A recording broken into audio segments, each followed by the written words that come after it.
Hey there, Internet. I'm Annie. I'm Kit. And I'm Mac. And this is I Will Fight You, a podcast we've been turning opinion to stone cold fact since 1986. Kit, what is today's fact? Monster romance requires that your lead actually be monstrous. Yes. Ladies and gentlemen, theys and thems, anyone, listeners, dear listeners and enemies, hello enemies. It's the Christmas season once more. It's the holidays. And therefore we're bringing to you, that's right, More Vanessa. a young adult monster romance movie from 2011. I thought you were about to see more Vanessa Hudgens, because she's our Christmas person. More Vanessa Hudgens! You're right! It's Vanessa Hudgens season once again! It's the meaning for the season. Tis the reason for the season is Vanessa Hudgens. We can't demonstrably prove this does not take place within the Princess Switch universe. It's true. We can't. We can't prove that it does, but also we can't prove that it doesn't. There is nothing saying that there are not at least like 7 Vanessas Hudgens running around in various cities around the world, falling in love with improbable men. There's only one of them in this movie, though. Just the one. Just the one. Hi, we're talking about Beastly today. It's weird that we haven't done Beastly before now. Honestly, it felt like sort of all of the stars aligned, all of the prophecies just converged upon this film by accident. We've circled one another like cobras. We were all wondering who was going to be the first one to say, let's do Beastly. And here we are. And it was Kit. It was Kit. It was me. Kit said, let's do Beastly. I pulled the trigger because you know what? I got a DVD copy of Beastly from the WeBook Inn in Edmonton for $3. Yes. That's the appropriate amount of money to pay for Beastly, I feel. Yeah, so here's the deal with that. I took a bunch of DVDs to the WeBook Inn because I weeded my collection after I pulled them all out of storage after moving back to Edmonton. Hi, I'm back in Edmonton, by the way. Took them to the WeBook Inn. They gave me $8 store credit, and I immediately spent $9 on new DVDs, so they know exactly what they're doing over there. Excellent. So I got Beastly, I got 3 Days of the Condor, which is an actually good movie, and then I got something I haven't seen yet called Don't Touch the White Woman, which appears to be a French film from the 70s that is a comedy based on Custer's Last Stand. Catherine Deneuve is in it. It's either going to be amazing or a hate crime, and I'm very excited to find out which one it is. Oh my god. I'm gonna go towards the latter. French cinema depicting basically any Indigenous Americans has a very bad track record. Not traditionally great. Also, it was apparently filmed at an abandoned shopping mall, so... Huh. Well, For Custer's Last Stand. setting that all aside, Beastly. Beastly.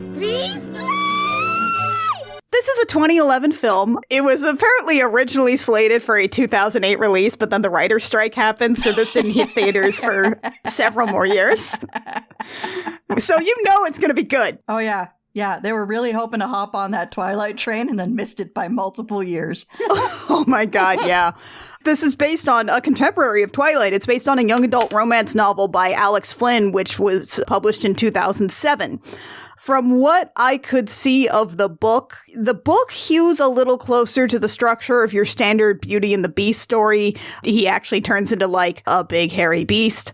It's got like flimsy excuses for contemporary analogs for like an ugly crone who turns out to be a beautiful enchantress, some random dad breaking and entering and being like, all right, I'll give you my daughter, I guess. And also it just straight up has a magic mirror in it.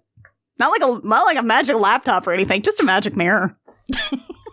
I mean, mirrors still exist. Mirrors do still exist, but they didn't try and find like a modern thing for it. Also, apparently in that book, Kyle joins a forum chat Yes! with a bunch of other people who've been cursed.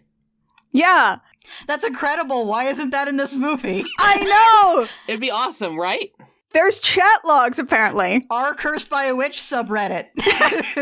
Literally, like, they have a support group leader named Mr. Anderson. Mr. Anderson? Mr. Anderson? Mr. Anderson. Named after Hans Christian Andersen. You know, traditionally the most stable adult that you've ever met. There's also like an analog for a Little Mermaid. There's the guy from Snow White and Rose Red. No, not the Snow White with the dwarves. And a Frog Prince guy. So I really want to know about the Frog Prince guy because is he a frog? Because the Frog Prince starts out as a frog a lot of times. Sometimes it's like the Muppets version where he's like a man turned into a frog, turned back into a man, but a lot of times he's just a frog. It's just the guy from The Shape of Water. Say! It's just the fish guy from The Shape of Water. He learned how to use a computer. There's also a thing that I'm just going to keep thinking about this whole movie, which is that Kyle, our beast here, his name is Kyle. His name is Kyle. His name is Kyle. His name is Kyle Kingson. You know, because he's a prince. Get this, get this, get this. Not only does he have 2 years to find true love instead of 1, but also he gets really despondent after year 1 and changes his name. From Kyle to Adrian. What? Because... Not Hunter? No, Adrian King. As Adrian. Because Kyle means handsome and Adrian means dark one. Oh, for God's sake. Yeah! Anyway, this particular adaptation is directed and written by the same guy, Daniel Barnes. He's got like 6 other movies to his name, and I don't recognize any of them. Our star here is Alex Pettyfer. He plays Kyle. Kyle. You know Kyle. Kyle. Legendary fairy tale name Kyle. Kyle. Not like that guy in your kindergarten class who keeps eating the paint. The snare drummer in your band. Oh, there was definitely some Kyle in the drum section and band in my school. I am actually pretty good friends with a guy named Kyle, but personality-wise, he's a Kyle, all right. He sure is a Kyle. But we're not here for Kyle, actually. We're here for... God, are you guys ready for this? Oh, God. We're here. We know this, but you our listeners, are you ready for this? Our romantic lead, Lindy, our beauty is Vanessa Hudgens. Ah, Vanessa Hudgens is here again. A baby Vanessa Hudgens. We also have Kendra the Witch, as played by Mary-Kate Olsen. You know, Mary-Kate and Ashley, they'll solve any crime by dinner time? Mysteries of life, screaming to be solved. Here we stand in our trench coats, dying to get involved. Yeah, by 2011, neither Mary-Kate nor Ashley were really acting anymore. They were busy, running many, many very successful businesses. Yeah, they've almost fully transitioned into, I think they occasionally do acting if they feel like it these days, but they're largely just fashion business people now. Which, frankly, good for them. Except Mary-Kate Olsen is also a competitive equestrian. Go, girl. So, the DVD copy I have has a bunch of, making of featurettes. Both of them had the director in it. And when he was talking about Mary-Kate Olsen, he was talking about how, she was one of the first ones to be cast, because obviously for The Witch you need someone with presence, and who has more presence than Mary-Kate Olsen. And that all sounds like he's kind of talking bullshit when I say it. But if you watch this interview, you're like, oh, this is a homosexual man who's kind of been obsessed with the Olsen twins his entire life. Okay. Oh, I would believe that energy. There's a whole section under Mary-Kate's Wikipedia page called Equestrian Career. There's 3 paragraphs. She ranked 7 out of 40 in a category at the Palm Beach Masters in Wellington, Florida in 2018. I love this. A competitive equestrian. Good for her. Good for her. Good for her? Good for her. Also, a minor role here, but incredibly notable, is that we've mentioned this in the episode, but in case you memory hold that, because of course you would, I did, Kyle's girlfriend here, a character named Sloane, is played by none other than Dakota Johnson. She's not immediately recognizable as Dakota Johnson I didn't either. recognize her at all. For one thing, she's blonde instead of brunette. She doesn't have the bangs that sort of became her signature look later. Yeah. Also, sometime between the making of this movie and the making of 50 Shades of Grey, a couple years later, she lost a lot of facial fat. Now, that can happen naturally as you age, but generally not that fast, so I think she had work done. I wouldn't normally mention that, except that this is a movie ostensibly about how beauty is only skin deep and everyone shouldn't be so shallow about looks. The Hollywood industry, when it comes to, getting work done, is so weird. Oh, God. Hey, the person who persuaded Liv Tyler to get lip fillers, I hope you burn in hell. You should be used for fuel. One other name of note that comes across in this fairly tight cast is Kyle's tutor, Will, is played by Neil Patrick Harris, who's in the middle of his How I Met Your Mother run. Challenge accepted.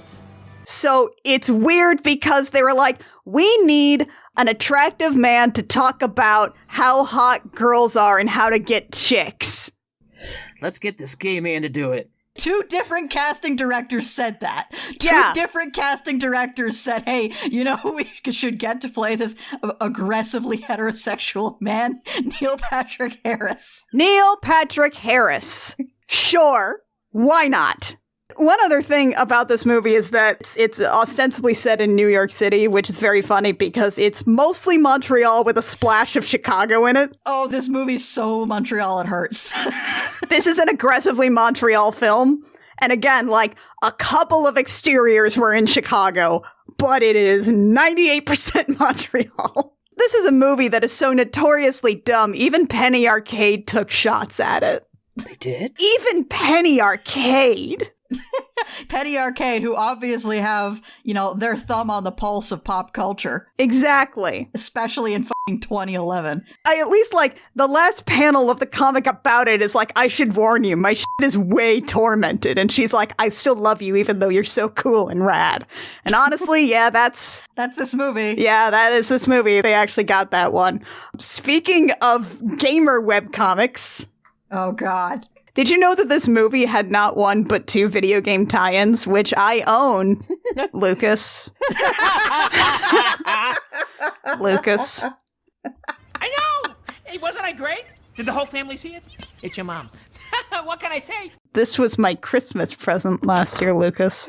It was Beastly, the Wii game, and then later Beastly, the Nintendo DS game. Lucas. Everyone remember that period of history where every single movie, especially teen and children's movies, had a shovelware Wii tie-in? Every time! It's the Nintendo Wii was so unique for that, and the DS by extension, I assume because the Wii was fairly ubiquitous, the controls were fairly easy to explain to someone, which is either waggle this remote or tap the screen. And they were it can be everything.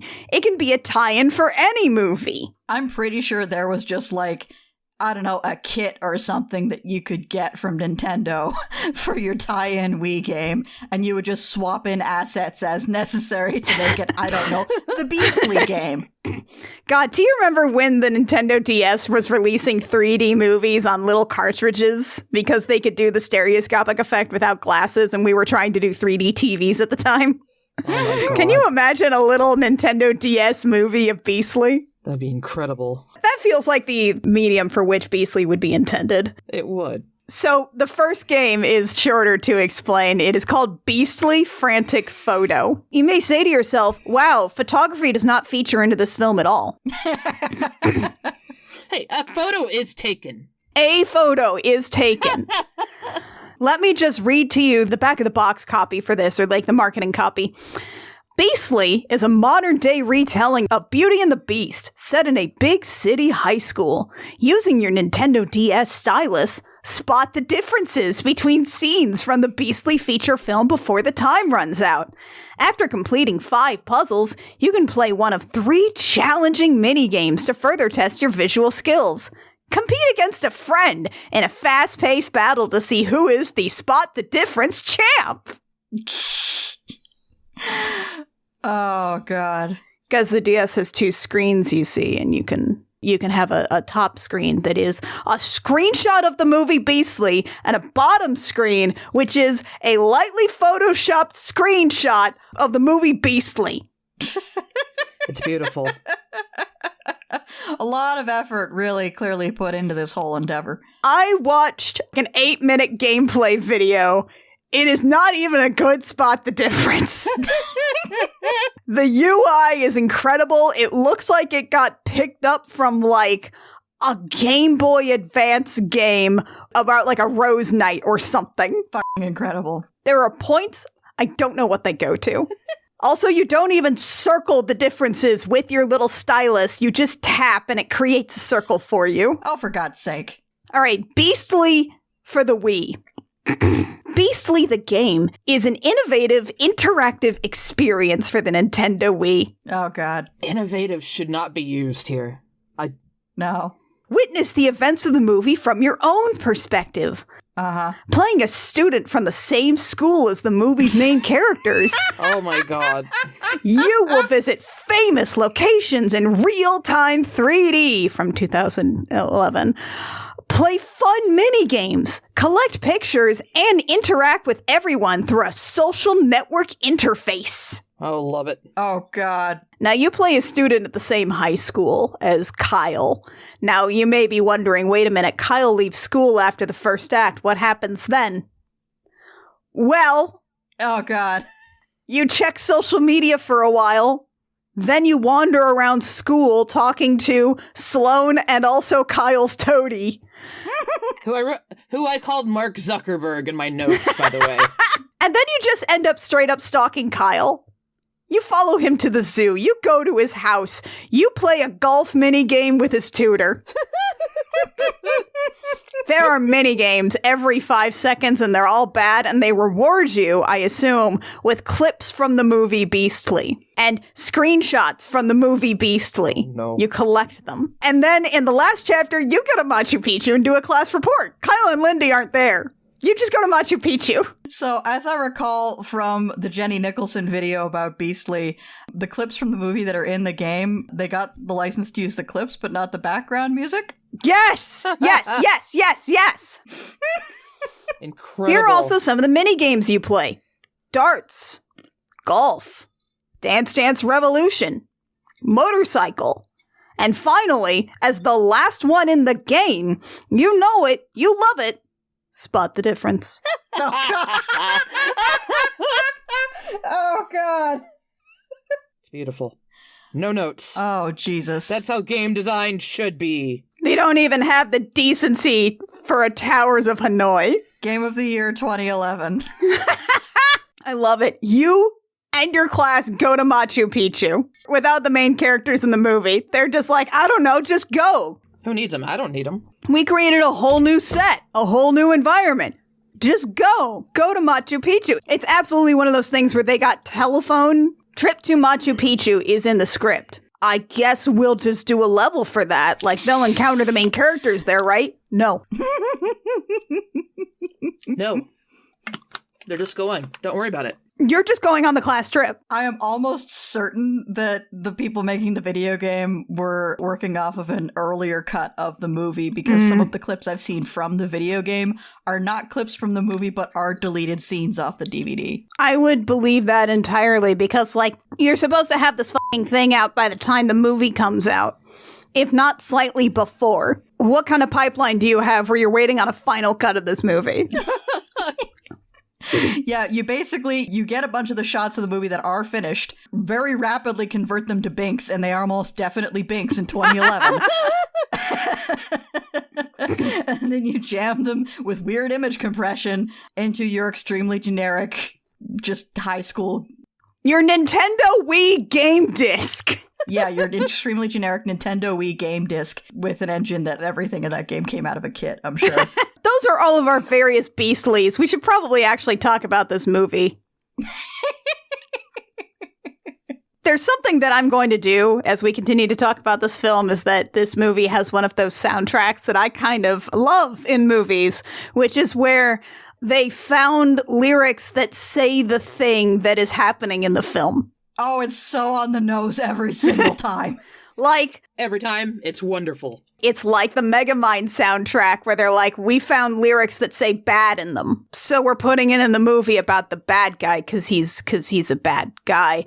God, if only Billie Eilish had existed when we made Megamind. I think she was like 5 years old at the time. So instead, it's on the nose songs every single time, and I love it. And we open with Kyle Kingston working out, definitely a high schooler. He's definitely a high schooler. He's so 18 years old.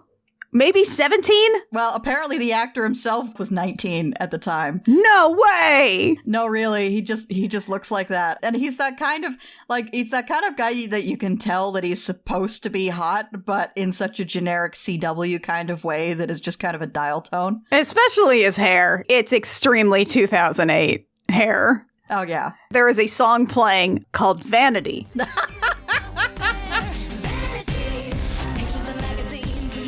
Because Kyle is working out in front of a mirror and he is vain.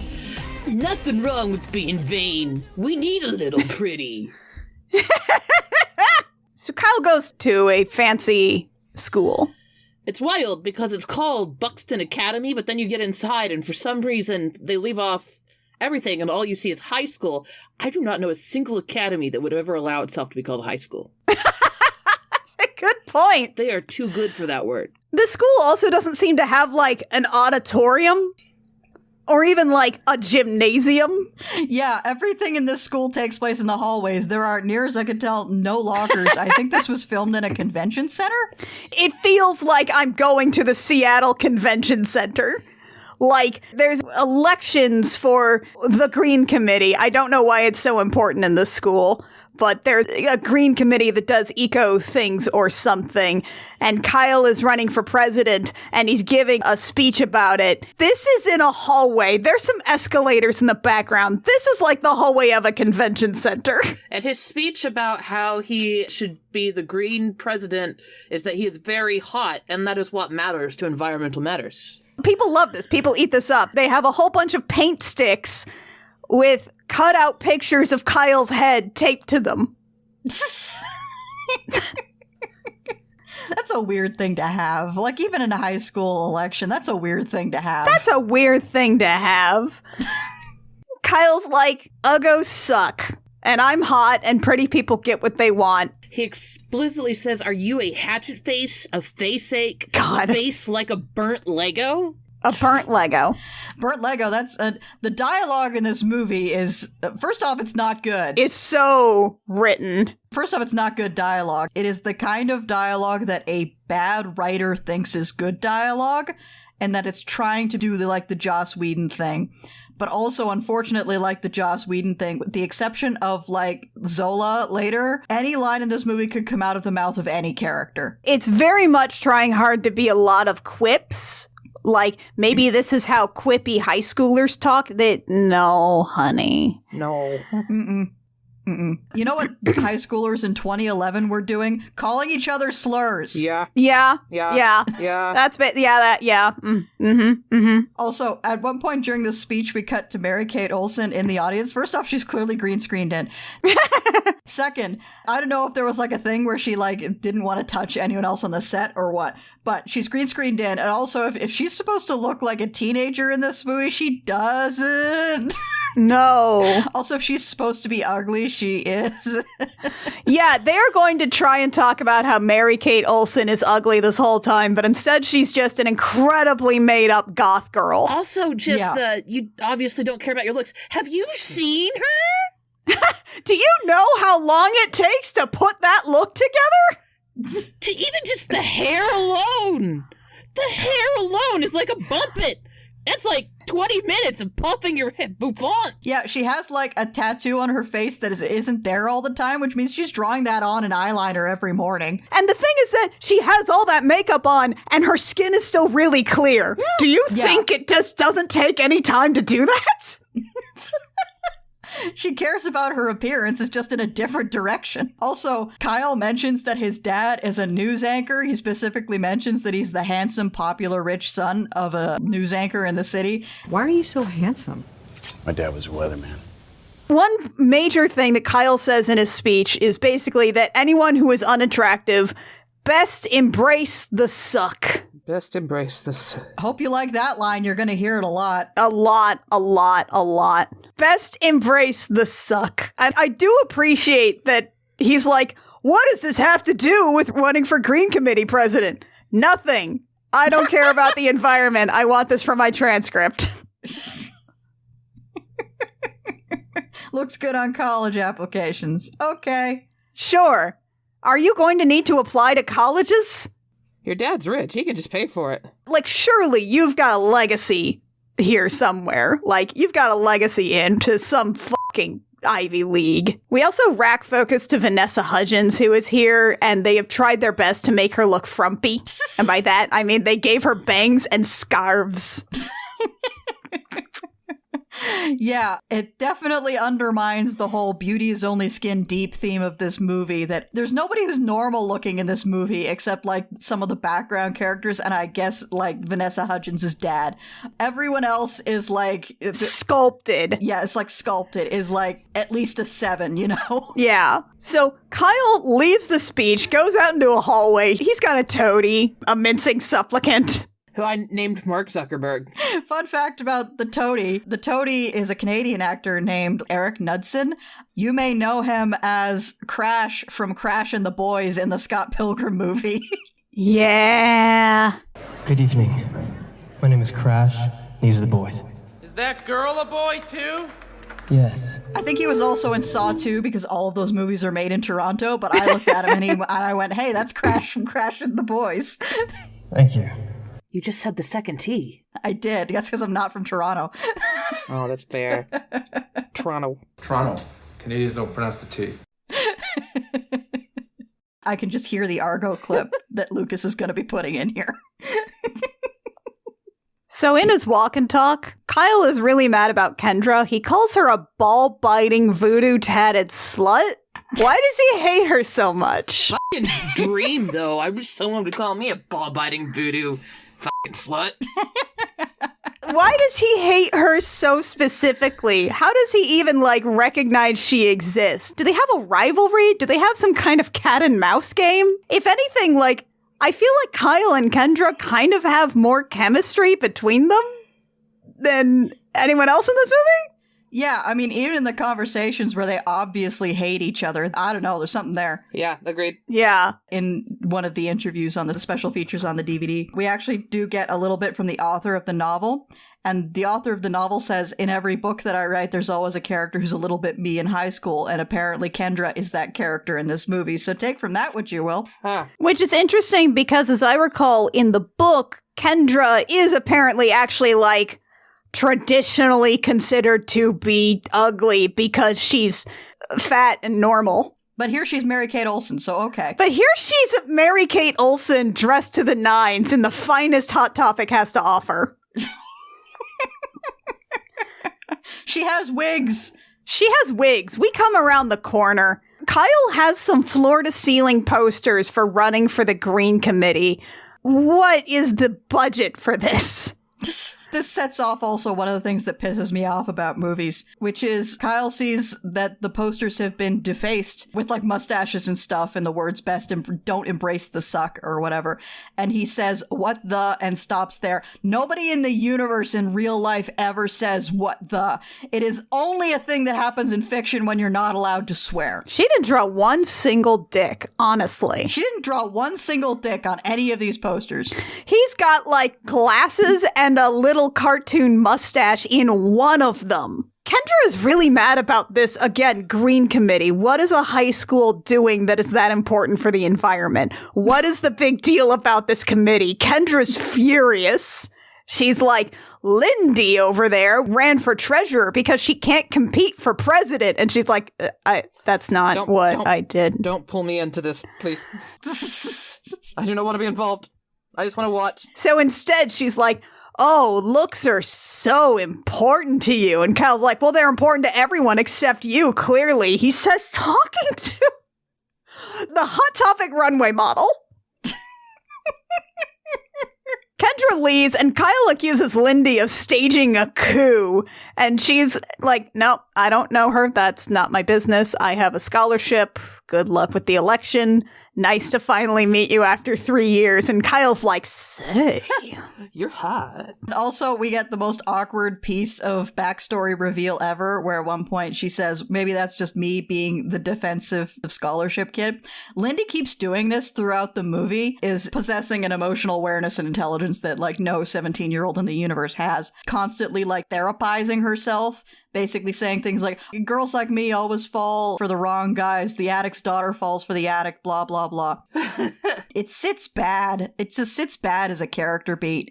It's fascinating that this movie spends no time establishing, like, what Lindy's character is in more organic ways. When this movie is a lean 86 minutes, Lindy doesn't even, like, Beauty and the Beast don't occupy the same space for 37 minutes of that movie. Kyle refers to Kendra as Lindy's, quote, bitchcrafty friend.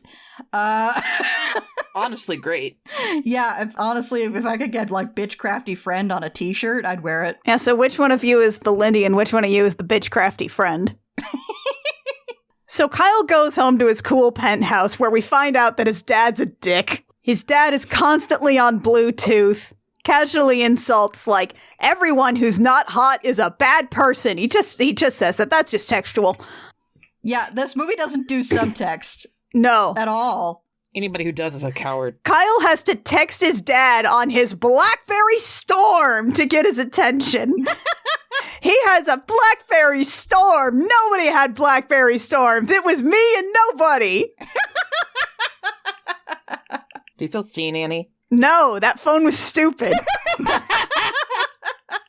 His dad doesn't pay attention to him. He just has to live in opulence by himself and be lonely, except for the housekeeper named Zola, who is a Jamaican immigrant whom he does not treat like a person. The movie doesn't exactly treat her like a person either.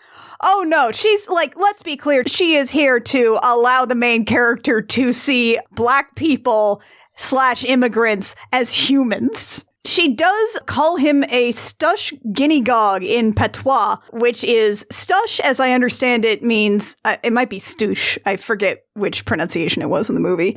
A stoosh guinea-gog is, stoosh is arrogant or conceited. Guinea-gog is an influential person used sarcastically. So I guess she's basically like, oh, look at Mr. Big Shot with his head up his own ass. Also, apparently in the book, Zola is actually Kendra the Witch disguised. Right. And I couldn't see in the book, the housekeeper is called Magda in the book. I couldn't tell if Magda was also Jamaican, what nationality or ethnicity Magda was supposed to be, because if Kendra was cursed to be a housekeeper, a Jamaican housekeeper, was Kendra cursed to be a black person? Is that what you're saying there? Because maybe say that out loud a couple of times and see if that's a good idea. Kendra is not secretly Zola in this movie, so we're sidestepping that one entirely. Thank God. Don't worry about it. Anyway, Kyle wins the election, and we will see several times people texting in this movie in all caps in the kind of text speak that you don't have to use anymore once you don't have to, like, text people using a number pad. Yeah, once we got access to the full keyboard, a lot of that just kind of went away. Yeah, it was no longer necessary, especially because your texts weren't, like, more expensive by character usage. So it's just like, he gets a text on his BlackBerry Storm that says, "The witch is mad, you prez." Oh, God. I feel like, again, high school students in 2011 could have come up with a meaner thing to call this character than the witch. Even in Practical Magic, they're like, witch, you're a bitch. Kendra, by the way, has changed into a really good black bob wig. It's a very good wig. Oh, it's so fucking good. Oh, it's a really cool look. It's a good look. The style is good. The quality is a little Party City, but it's a good look. Yeah. And Kyle is like, hey, have you ever seen the movie Carrie? then this will all be new to you. Yeah, have you seen Carrie? No? Just checking. Here, I have Green Party VIP passes to something? What does the Green Committee do exactly? I don't know. And also, I'm not going with my girlfriend Sloane. She's a deep-fried Barbie doll. She's not that tan. Are you trying to say that she spends too much time in the tanning booth? Because she's not. Well, yeah, when I think of Dakota Johnson, the word tan does not come to mind. And Kendra's like, okay, this is clearly a setup, but everyone deserves a second chance. And again, they have like a weird amount of chemistry in this conversation. Just a huge, Yeah, they are flirty. a huge amount of chemistry. It's wild. It's so weird. She's about to peg him energy is Yes. is the vibe here. Is we are going to do the thing where the arrogant man gets pegged. Yeah, that's the vibe. Yeah. He's gonna cry, it's gonna be great. So we go to the dance, and Kyle is mad that Zola got him a corsage that's a white rose. And he's like, I told you to order it 2 weeks ago. And she's like, you told me yesterday. Yeah, apparently he's mad it's not an orchid. And then later we find out from Dakota Johnson that the orchid was the new, quote, yellow ribbon. So it's supposed to be some kind of like a toothless activist statement, I guess. Right. Yeah. She's like, it's a political statement. You made me look like an insensitive bitch.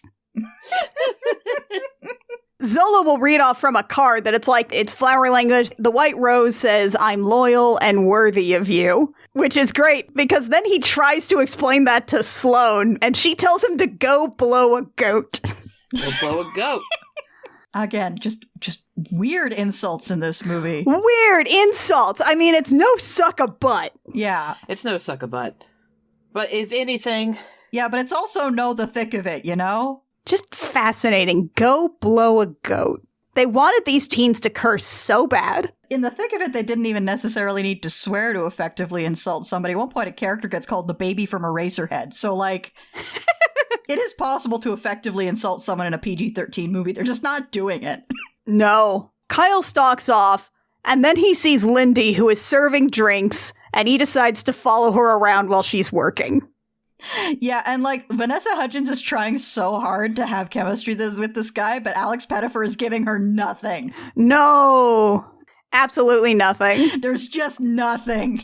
There is nothing here. Like, she is doing her best, especially considering that she is trying to have chemistry with the dialogue they have, which is very bad. Yeah, it's supposed to be like flirty banter. It's not. They are nauseating little quips. She's also like weirdly pitching down a bit from like her usual speaking voice.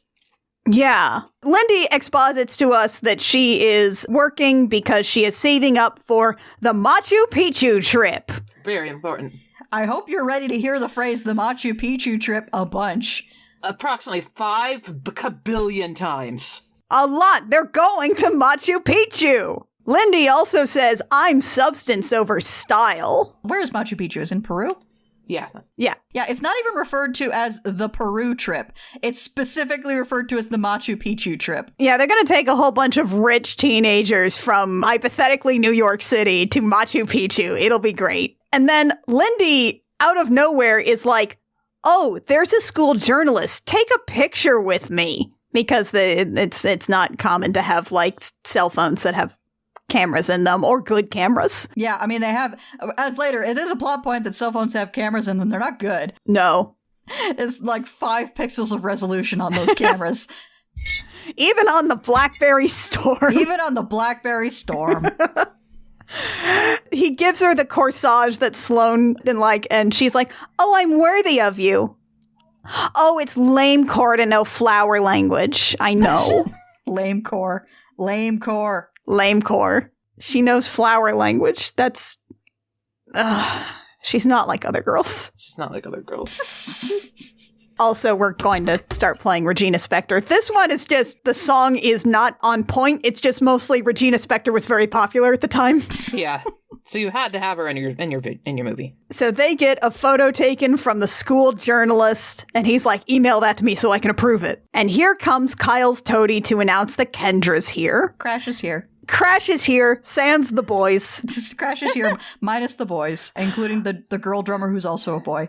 She is one of the boys. She is one of the boys, and she will flip you off if you ask. The boys is a gender neutral. Gender neutral boys. And, like, I think this is supposed to be, like, a public humiliation scene, like the bit in Legally Blonde where they invite her to the costume party that's not a costume party. But it's just, it reads as a very pathetic attempt on his part, and then Mary-Kate Olsen just kind of standing there on hers. Yeah, like, the party isn't even really paying much attention to this. And Kyle comes out with some more weird lines while she just blinks at him, just clearly not even remotely reacting to this, like not even remotely hurt or even surprised. And he's like, the self-mutilated Tad and Frankenskank. Again, Que sera, Spanish for sucks to be an ugly cow. Jesus Christ. These lines are so bad. It's line. They're so bad. Although, again, I would wear a t-shirt that says Frankenskank. And meanwhile, Kendra's just like, okay. Kyle, best embrace the suck. And casts a curse on him. Yeah, and the curse initially is just like a magical roofie. Yeah, they just make the screen a little blurry for a bit. And then he's like, ugh. We also have a bit where Kyle and Sloane are dancing to a song called Wonderland because the lyrics say, I don't believe in fairy tales. And Wonderland. He just got cursed by a witch, which is in a fairy tale, like in Beauty and the Beast. And this movie is called Beastly. What? So Kyle just kind of leaves while hallucinating Kendra and people with tattoos on their faces and ends up on a balcony somewhere. Maybe it's his home? Yeah, it looks like it might be the balcony of his apartment, but also unclear. And Kendra's there in an outfit change that I think is supposed to be, oh my god, she's a beautiful enchantress. It's the exact same Mary-Kate Olsen, she just doesn't have eyeshadow on. Yeah, they just got rid of the eyeshadow and she's blonde again. That's really it. That's really it. And she's like, congratulations, you now have a year to find someone to love you. Check out this sick magic tree tattoo I just gave you. You see those flowers on it that look kind of like white roses? The next time those bloom is those, you know the magic rose. You know the magic rose in the Disney one. Thing. Yeah. The magic rose thing in the Disney one specifically, because that's the Disney one specifically. Hey, do you remember the Disney one? It's like that. And either the words, I love you, will release you from the spell, or you stay like this forever. And then he looks in his reflection. So when I watched the making of documentaries, they had a 5-minute featurette on, quote, creating the perfect beast. And first off, I question use the word perfect beast. There. Yeah. The perfect Secondly, beast. One of the first things they open with is when they were first deciding what the, quote, the beast would look like, they decided that he wasn't going to have fur. Cowards. Cowards. Cowards. Cowards. Cowards. If fur is good enough for Ron Perlman, it's good enough for you. Yeah, what's your fucking problem exactly? And then they show like a concept sketch of like, you know, just a guy with like Lon Chaney werewolf makeup. And honestly, I still would have preferred that to what we get. Oh, man. So this is honestly like, I will give them this. They said it took like 5 to 7 hours to apply this makeup. There is a lot of like good makeup work on here. It's just in service of a really stupid look. Yeah. Yep. So the general idea that they ran with here apparently was, what if all of the horrible things he said to other people were literally written on his skin? Oh my god. Yeah, unfortunately that concept didn't survive iteration except for one thing. 2. First off, he has the word ugly scrawled on his back on one of the cool tree tattoos that he has. But more importantly, his eyebrows say, embrace suck. Oh, God. And here's the funniest part, is clearly at some point somebody decided that was fucking stupid, because if you look at his face on any of the promotional materials, his eyebrows don't say that. They're just kind of obscured and abstracted. It's only in the movie where his eyebrows say, embrace suck. Yeah, I didn't notice it until Mackenzie and I were watching this together last weekend when we were hanging out. And I was like, hold on, that eyebrow kind of says suck on it. Does the other one say, yes, it says embrace? Oh, God. So he's got face tattoos. He's got some gnarly fucking scars. He's got a shaved head, and he's got like some piercings that are kind of embedded inside of the skin. Which looks really cool, honestly. Honestly, I know personally at least 3 guys who look exactly like this. Also, all those guys are married, and it's not that, and it's clearly they're not unlovable, and it's not even that like their wives see through to the beauty beneath. It's that like to a certain subset of women, which is not small, guys like this are fucking hot. He also then takes off his shirt, and he's still got his perfectly ripped abs and everything. He's still got taut muscles. It's just that, oh no, they have cool tattoos on them. No! The making of documentary makes a big deal about how important this movie is because it's all about not being so shallow and not valuing looks so much, and beauty is only skin deep, and it's about the beauty beneath, blah, blah, blah, blah, blah. It's very telling that this was the most that they could bring themselves to fuck up Alex Pettyfer. Could you at least give this guy like a higher body fat percentage? Just a little? No. And like, honestly, Alex Pettyfer, more recent photographs, all right, man. All right, Okay. man. Hold on, Googling. Now we gotta all gawk at Alex Pettyfer, age 30-something. Okay, so this guy, like, clearly, like, 19 years old was not the peak of his hotness. No. Oh. This guy, like... He is more hot now. He's a Walmart Hemsworth? Yes. Like, it's not a dollar store Hemsworth, but it's not like the good store Hemsworth. Yeah, I've talked on this podcast before about Farmer's Market hot. Alex Pettyfer aged into Farmer's Market hot. Yeah. Yes, that's the one. That's the one. Give this man some facial hair. He needed it. He needed it so bad. God damn. That's great. Yeah, like with long hair and kind of scruffy, this works. This works actually way better than any of his looks when he was like 19. Which is also like, God, so... Oh, can you imagine if they had actually made him hairy, and in so doing, he had gotten some scruff on his face? Yeah, that would have been actually good. That would have worked. Put this man in some flannel. Have him sand my deck. Yep. Put this guy in like some eyebrow makeup and give him fangs. Yeah. Oh, give him fangs. Honestly, now he should be in Hallmark films. Yeah. Well, he's a little too scruffy for a Hallmark film, unless he's the bad boy. And by that, of course, audience, I do mean a normal amount of scruffy. Anyway, setting all that aside, oh no, he still looks attractive, but like with some gnarly scars. Oh no! Oh no, nobody nobody could possibly ever look like this guy who looks like my brother's weed man. Who, by the way, is like the nicest guy in the universe. He's an absolute sweetheart. I mean, he did do some time for stabbing a guy in the neck with a bobby pin, but that guy insulted his mom. So, like... Mood. Huh. Don't insult his mom and you won't get stabbed in the neck with a bobby pin. This is an avoidable problem. So Dad comes home, and Kyle's sitting in the dark, and he's like, Dad, why do you love me? He's like, well, you're my son. Do you believe in magic? I got weird looking, and Dad's like, ew, yuck. Let's get you out of the house. I don't want to look at you. Ew, yuck.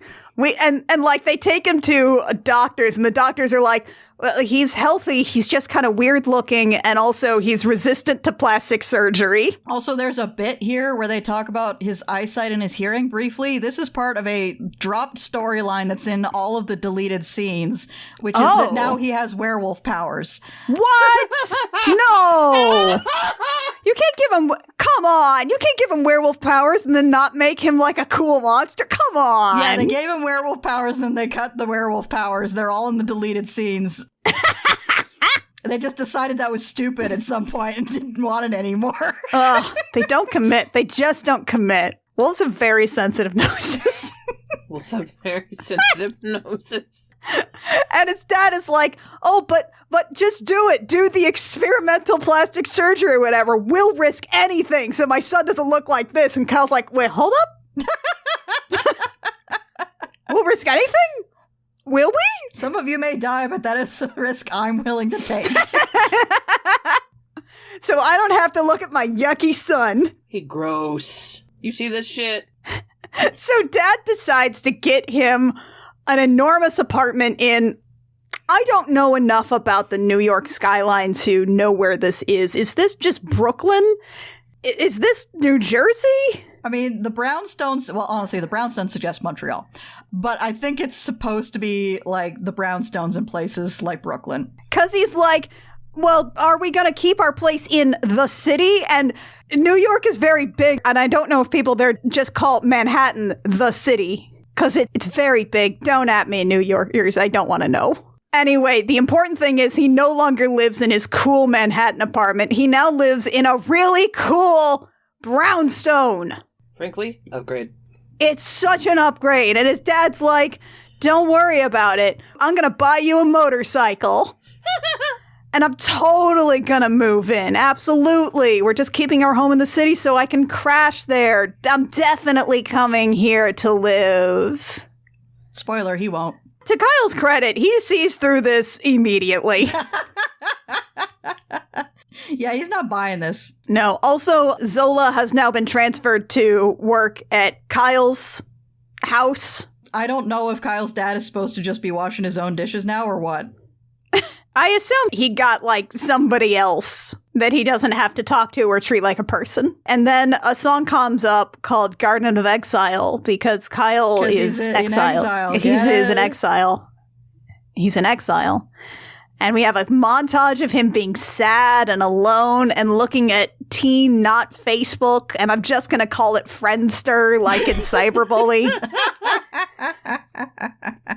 Apparently, the thing going around school is that Kyle is now in rehab. I guess the idea is he's supposed to be spending the summer in rehab, and that's why he's not seeing anybody. And, like, his dad keeps texting him, like, must cancel tonight. Can't come to dinner. I actually buy that his dad texts like this because this is how old people text.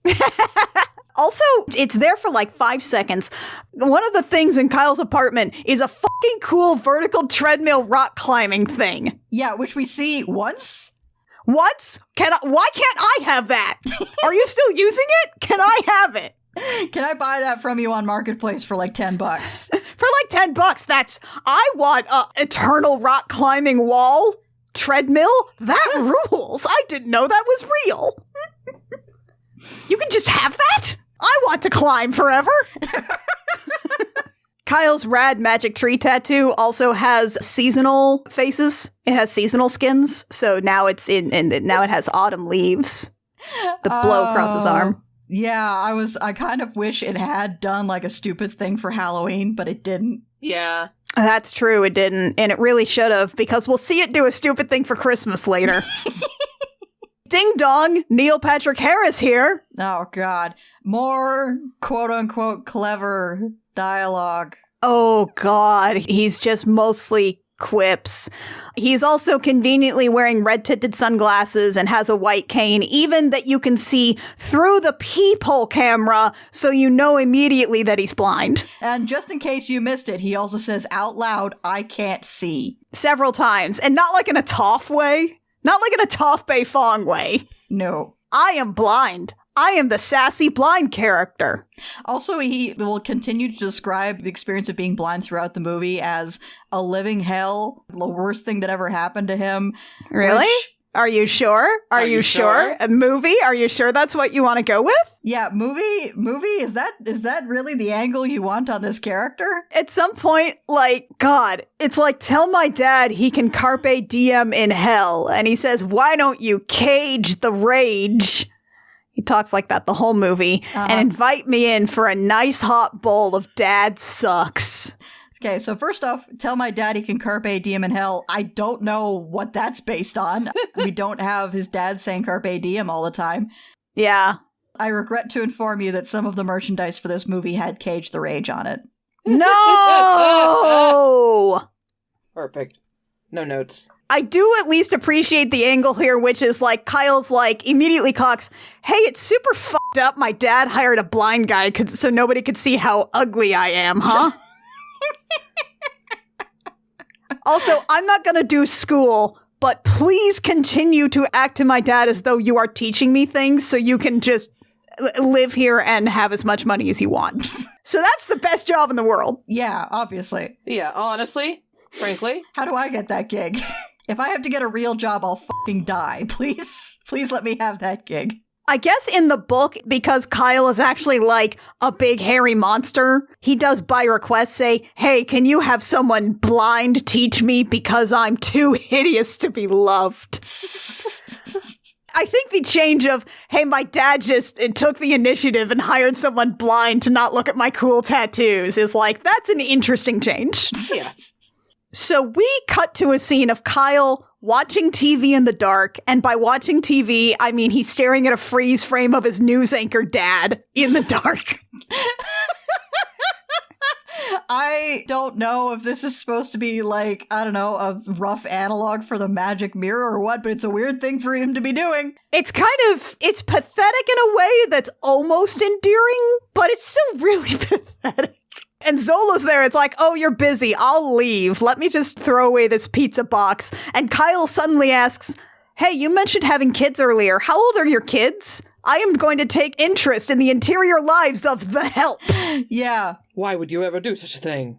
Yeah, but also he's going to be like weird about the fact that her kids are still living in Jamaica because as we find out later, he has parental abandonment issues. Yeah, because he keeps trying to find this connection there because Zola's like, I can't afford green cards. I can't get green cards for my husband and my children, and there's a hole in my heart, and I miss them every single day. Look at this locket. My youngest is 10. I've been gone 5 years. That's half his life. This is all extremely harrowing and realistic, and like, why isn't this movie about Zola exactly? Yeah, that's one of the more compelling hooks in this movie is Zola's anguish. But instead, she's also like, I know your dad actually cares about you. We do not see the dad in the rest of the movie. Well, not until the sequel bait. Yeah. Right. We see the dad in basically a stinger at the end, but that's about it. Kyle and his dad do not talk to each other at all in the rest of this movie. Yeah, that scene where he says, yeah, I'll definitely move in. That's the last time we see him. Rip Dad. So it's weird to have this Zola trying to find a commonality here between parental abandonment when one of them is a neglectful asshole. And it's not Zola. So instead, Kyle just leaves a voicemail with his dad. He didn't even pick up, just left a voicemail. It's like, hey, let's stop pretending to reschedule. You're just not going to be around. And that's it. And that's it. That's the wrap on that relationship for the rest of the movie. That's the wrap on Dad. Yeah. We're not going to, deal with that pretty much at all, aside from maybe a couple of lines in passing. Instead, he goes for an angry motorcycle drive with a song that says the lyrics that say, I'm gonna get free because Kyle is seeking freedom on his motorcycle. Do you get it? It also turns out it's Halloween now. So he can go around freely because no one will notice how ugly he is. Oh my god. So we'll assume it's a costume. Oh, we gotta have the obligatory, wow, nice mask. Jesus Christ. So Kyle finds its way to a Halloween party that I think upon multiple viewings, it's supposed to be the same party location from the Green Party, the one where he got cursed. I think it's supposed to be the same location, which would explain why he went there and he finds Kendra and also Sloane and also Crash minus the boys. And also Lindy. So maybe it's like a school function? Yeah, everyone he knows is here, so I guess it's a school dance. Kendra, by the way, is in a top hat and some very bad dreads and just kind of dancing as she ignores him, begging her to, reverse the curse. Yeah, it's this huge wig with, it's all been crimped and, permed out. He's like, hey, I've learned my lesson. Please undo the curse. 5 months is enough. And she's like, nope, just dance. Gonna be okay. Do, just dance. She's like, find someone who can see you better than you can. Bye. Kendra is actually great. Yes. Yeah, this character actually kind of rules. She's not in this movie enough, frankly, especially considering that she and Kyle continue to have, antagonistic chemistry. He finds Sloane and Crash making out. I kind of like this bit. I mean, it's very unrealistic that they start talking about Kyle immediately. Yes.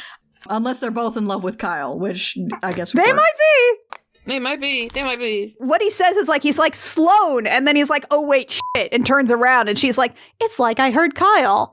Let me talk about him now. But I do kind of like that both of them, their reaction to not having Kyle around is kind of relief, because being around Kyle meant they had to be really, really mean in order to, like, fit in with him. Yeah. Sloane specifically says, I didn't like myself around him. I had to be really mean to keep him entertained. And I kind of like that. I kind of like that these characters, upon reflection, are like, I don't like the person I was around this guy. Right? Yeah. Like, this is such an interesting angle to have in here for these very two-dimensional characters.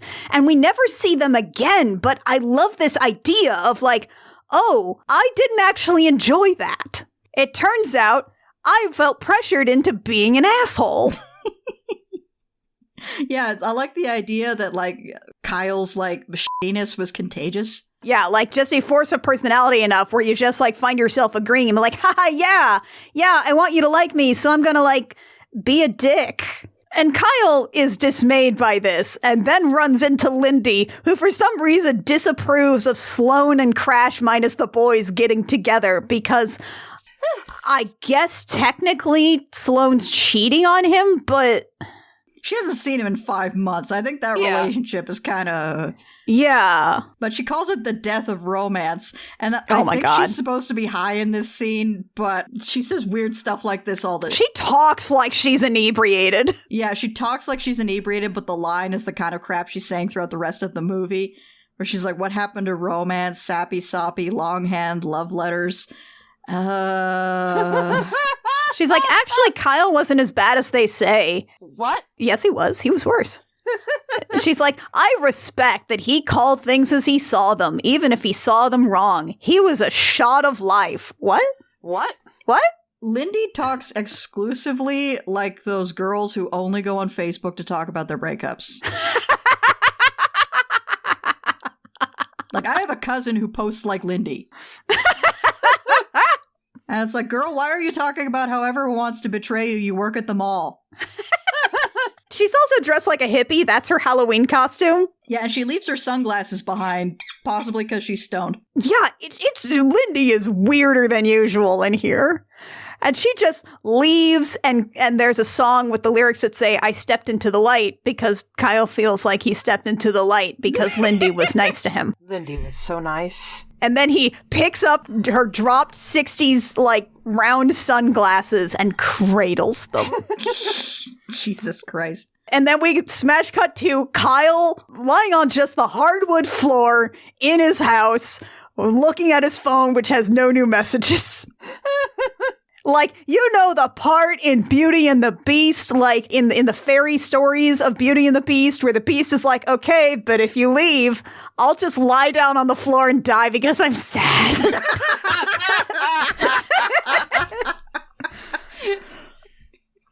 Yeah, in case you haven't caught on by now, Kyle's sad. He's sad. There's no messages. And Will is playing darts. And Kyle's like, how are you doing that? And he's like, I went to a dance and some emo chick gave me a dart hex.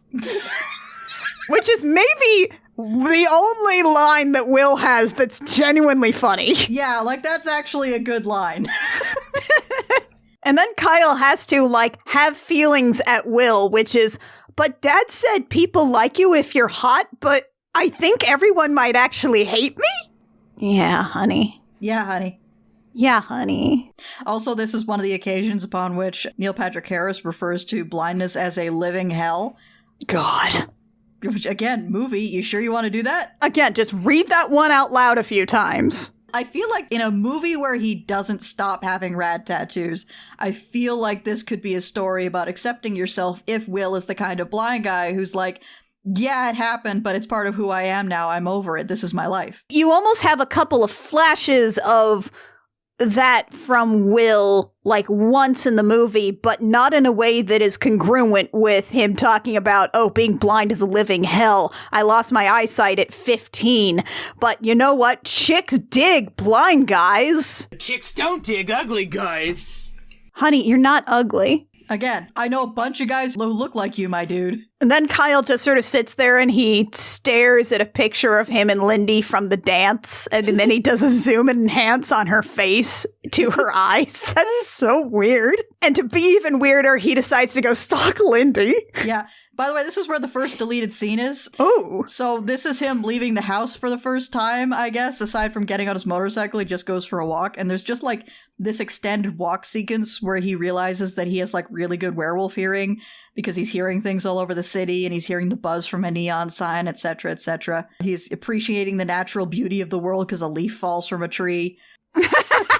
No dialogue. That's just it. It's like, I don't know, 20 seconds long. But that's where the first deleted scene is. Wild. Incredible. Werewolf powers. Werewolf powers. So he uses his non-existent werewolf powers to go stalk Lindy. I guess he just like prints out her address and then watches at her window where Lindy is reading Gonzo Papers Volume 3, Songs of the Doom, More Notes on the Death of the American Dream by Hunter S. Thompson. For fun. She's so a hit at parties. She's so a hit at parties. She's not like other girls. She's not like other girls. It's like fucking me taking Carrie to prom. Oh my god. Like, just reading it by her window, lounging, reading Hunter S. Thompson's Songs of the Doomed. I feel like if this is the stuff that Lindy's into, then in her interpersonal interactions, she should be like way more of a freak. Yeah. Like, she should be deranged to talk to. Instead, Kyle just goes home, puts on some headphones, and is weirdly putting on the 60 glasses that he got from Lindy when she dropped them at the party. Which, combined with the everything else about him, kind of makes him look like Spider Jerusalem. You're right. Kyle has a scene with Will where Will is getting dressed in the morning. He's feeling the texture on his ties for which one he wants to wear today, for the patterns. They have this exchange about like, well, why would a blind person want to look nice? Really? And they try to make some kind of a metaphor about how like, I dress for myself, not for other people. And I don't think that really carries into what they're trying to do in this movie. It does not.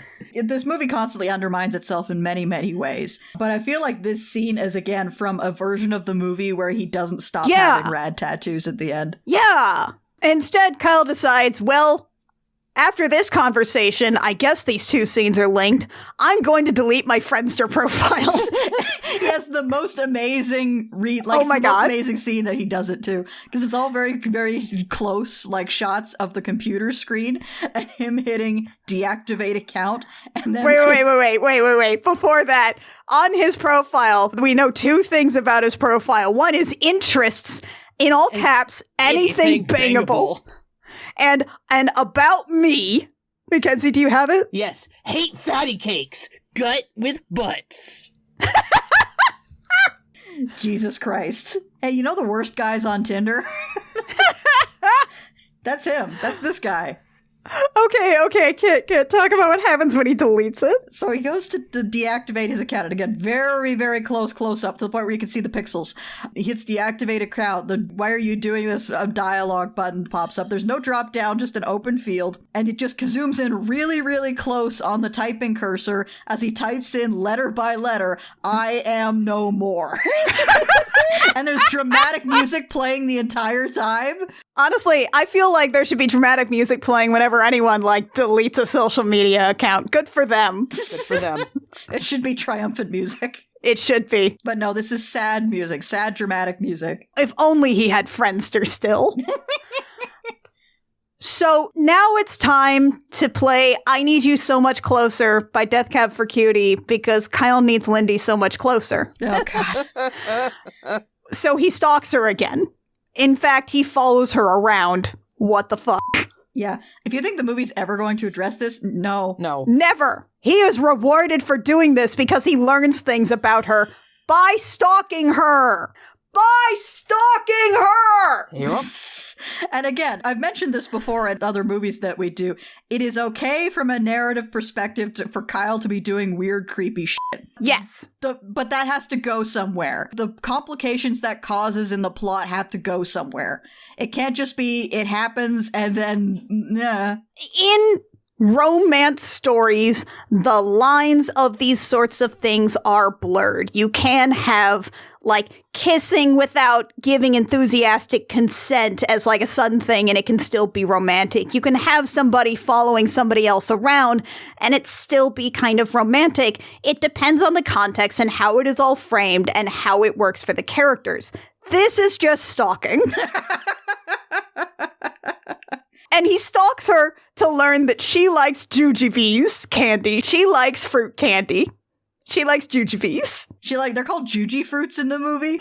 If you got into a car accident, I can guarantee you I wouldn't stop for juji fruit. Right, juji fruits. She likes juji fruits. Because they're juji fruit. I like them. She also likes deli coffee in one of those Greek cups, because it's New York, baby! It is literally illegal. It's Montreal, baby! To have a movie set in New York that doesn't have one of those, like, little blue deli coffee cups. He follows her around. She's got some headphones on. She accidentally sings along to the Kinks out loud. Like, it's a little jam, you know, it's all day on all the night. And then she gets embarrassed and shuffles. I'm gonna be honest, like, her clapping a hand over her mouth after singing aloud to the Kinks is honestly cute. Again, wish it wasn't while he was stalking her. And it's also weird to have, like, a boppy little jam, like, all day and all of the night, while one of Death Cab's more slow and melancholy songs is playing. I just want to point out that it's dangerous to walk around with your ears covered like that in the middle of the night in New York. Yeah, it's weird that she's doing that with music playing loud enough that she sings along. Like, come on, girl. Come on, girl. You need your hearing. Need your hearing. You need your hearing right now. Case in point, there's someone stalking you. There is someone stalking you across the street. There's someone literally stalking you right now. He's very noticeable. He's right across the street. So Kyle goes home. He eats cake with Will and Zola at a dinner table. So I guess they're like just kind of eating dinner together. She brought a cake. There's this little bit where Will pranks Kyle by filling up a glass of water, listening, filling it up more, listening, and filling it up and waiting for Kyle to grab his hand to keep him from overfilling it. That's actually kind of fun. Yeah. Yeah. That's actually kind of cute. Yeah, that's a blind person messing with someone with sight. That's just funny. That is something Toph Beifong would do. Yes. That is Toph behavior. Yeah. When in doubt, when writing a blind character, think to yourself, what would Toph Beifong do? What would Toph Beifong do? The answer is probably violence, but... I mean... There it is!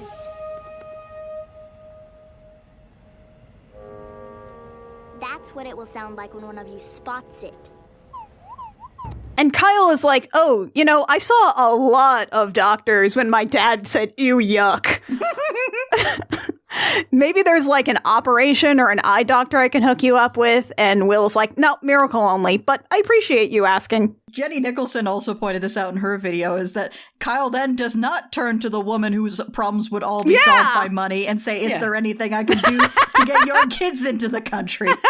Like, it's a green card, man. It is just money. Instead, they're like, so where did you go last night? And he says he went to see about a girl and leaves out the part where he did not interact with her at all and stalked her. So they're like, that's great, honey. I'm so proud of you. Let's go hit golf balls on the roof about it. And say, what's up? What's up? Remember that commercial? Remember the Budweiser commercial? What's up?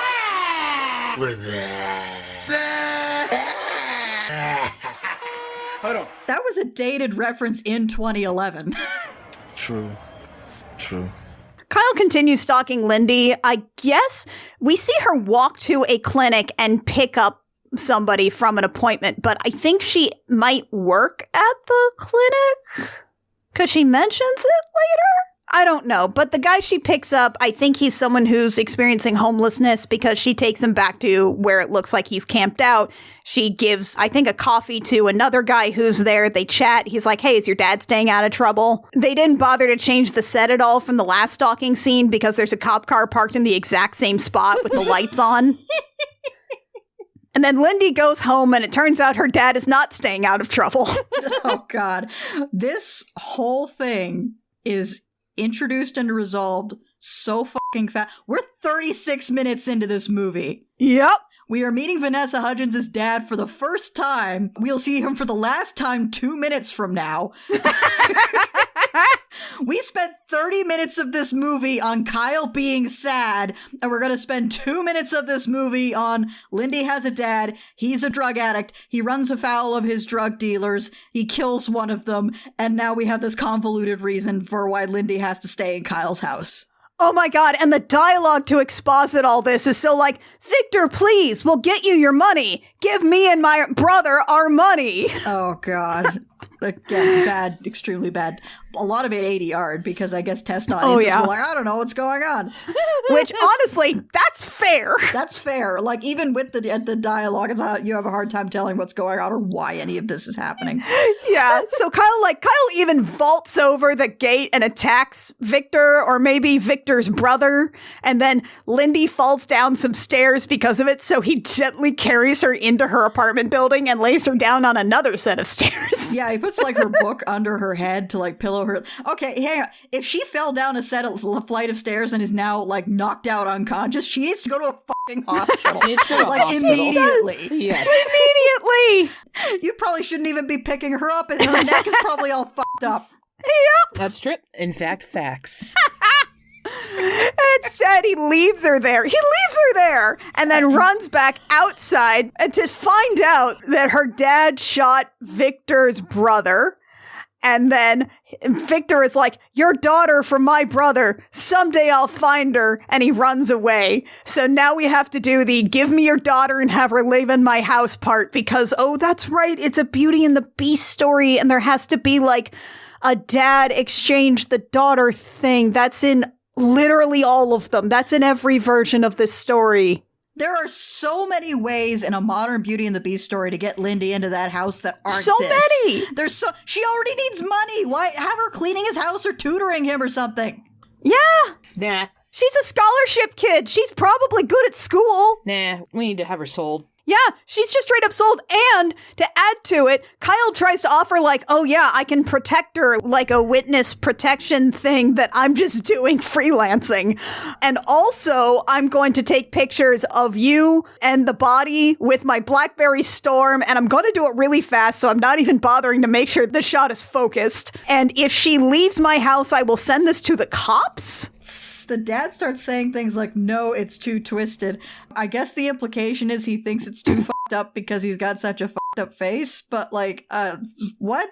So instead, it's just like, he's like, so is killing a man. That's also twisted. And it's like, oh my God, what is happening here? This is so fast. This is so fast. Again, it's minute 37 now, and now we actually have Beauty and the Beast living in the same house, which I don't know if you've ever read any version of this story or watched the Disney movie. That's kind of the main thing that happens here. Inciting incident in this movie is 36 minutes in. Of an 86-minute film. Yeah, it's not long. I think it was longer, but they cut it down because they knew this movie wasn't going to be very good. Oh, man. Like, it's like they were writing this chapter by chapter on fanfiction.net or Wattpad or something, and like 10 chapters in realized, whoops, I forgot to introduce Lindy's dad. Better do it over the course of a single scene. Yep, anyway, ding dong, here's Lindy. Her bitch dad sold her to One Direction. We wasted so much time on Kyle being sad. So much of this movie is just Kyle being sad. And not even like in an active character way. At some point he is like, oh, hello, Zola. Are you a person? Are you a human being?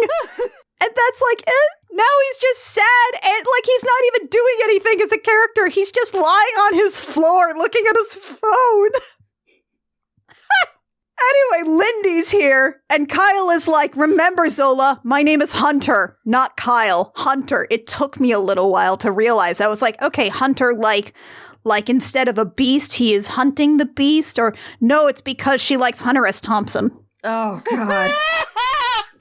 That's amazing. That's incredible. That's amazing. And so they try to, like, you're going to be protected here, like a witness in protection, but I know his dad or something. And she's like, Dad, please just go away. And we have this moment of Lindy having this, like, fed up relationship with her father that, again, we have not laid the groundwork for it all. So we have to be told about all this really quick and then not deal with it for a while. Or ever. This movie is just so disinterested in, like, Lindy's interior life at all. At all. Like, this movie is 100% Kyle POV. None of this movie is from Lindy's POV. No, and at no point do we, like, get enough into Lindy's interior life to really feel like she is also a character. Despite the fact that so much of it is like, so what is Lindy like? Yeah, all of her weird girl traits mostly serve to facilitate, like, Kyle being attracted to her. Yeah, Lindy's like, I gave up my whole life. I gave up school and friends and everything to do this. And in return, you don't come see me, don't call me, don't do anything, stay away. And he's like, I'm so sorry I screwed up. And she won't even look at him or she turns her back to him as he leaves. She doesn't even get a hug. And it's like, this is so emotionally interesting, but you can't just spring this on me and then never touch it again. Yeah, like there's so much meat on this bone, but you're throwing it in the trash basically immediately. Yeah. And instead, Lindy is like, hello, I'm here. If you come near me, I will taser your ass. And she locks herself in a room. Yeah, Kyle is then looking at her Facebook profile, and it's supposed to be focused on the fact that she's massively pissed off. But here's the thing. On her Facebook profile, she also has the picture of Che Guevara that everybody has on a t-shirt. And like, Lindy is a 17-year-old Tumblr communist, and I feel like we should be spending, like, again, she should be an absolute nightmare of a person. Like, she should be like the most hilariously awful person to talk to in the universe. But this movie is just completely disinterested in that element of her character. I wrote down her interests on her profile. Check this out. Interests. The Thompsons, parentheses, Hunter S. and Jim. Oh, wow. Che, parentheses, all caps, revolution. Bowie, comma, kinks. Better healthcare for all. And finally, Machu Picchu, parentheses, live the dream. I feel like it shouldn't have been the Machu Picchu trip. I feel like she should have been saving for a trip to Cuba. She should have been. Yeah! Like, she's gonna have to route it through Canada because of the embargo, but she really wants to go to Cuba. And like I said, this character should be an absolute freak to talk to. Like, this girl reads almost too much and probably has no outlet for it. She should be insufferable. She should be like... And like, all of this would serve to make her a much more interesting character if the movie were at all interested in her as a character. This girl's going to go to college and have the most annoying double major you've ever heard of. Yeah, she's gonna like double major in like history brackets, revolutionary theory, and philosophy. God! Which is a real double major, I know. She's gonna go to law school. She's gonna become like a civil rights lawyer or something like that. But right now, she's 17 and a fucking freak. Yeah, right now she's 17 and you do not want to get into a conversation with her. No. Oh God, no. There's no way to have a normal conversation with this girl. Like, you think 17-year-olds are good at having a regular conversation? No, especially not Lindy. So, what do you think of today's popular music scene? I think it distracts people from more important social issues. My God, are you always on? The reason everyone avoids her at school, she will get into like that time Hunter S. Thompson went to the Kentucky Derby for Playboy at like the drop of a hat. She has that thing memorized.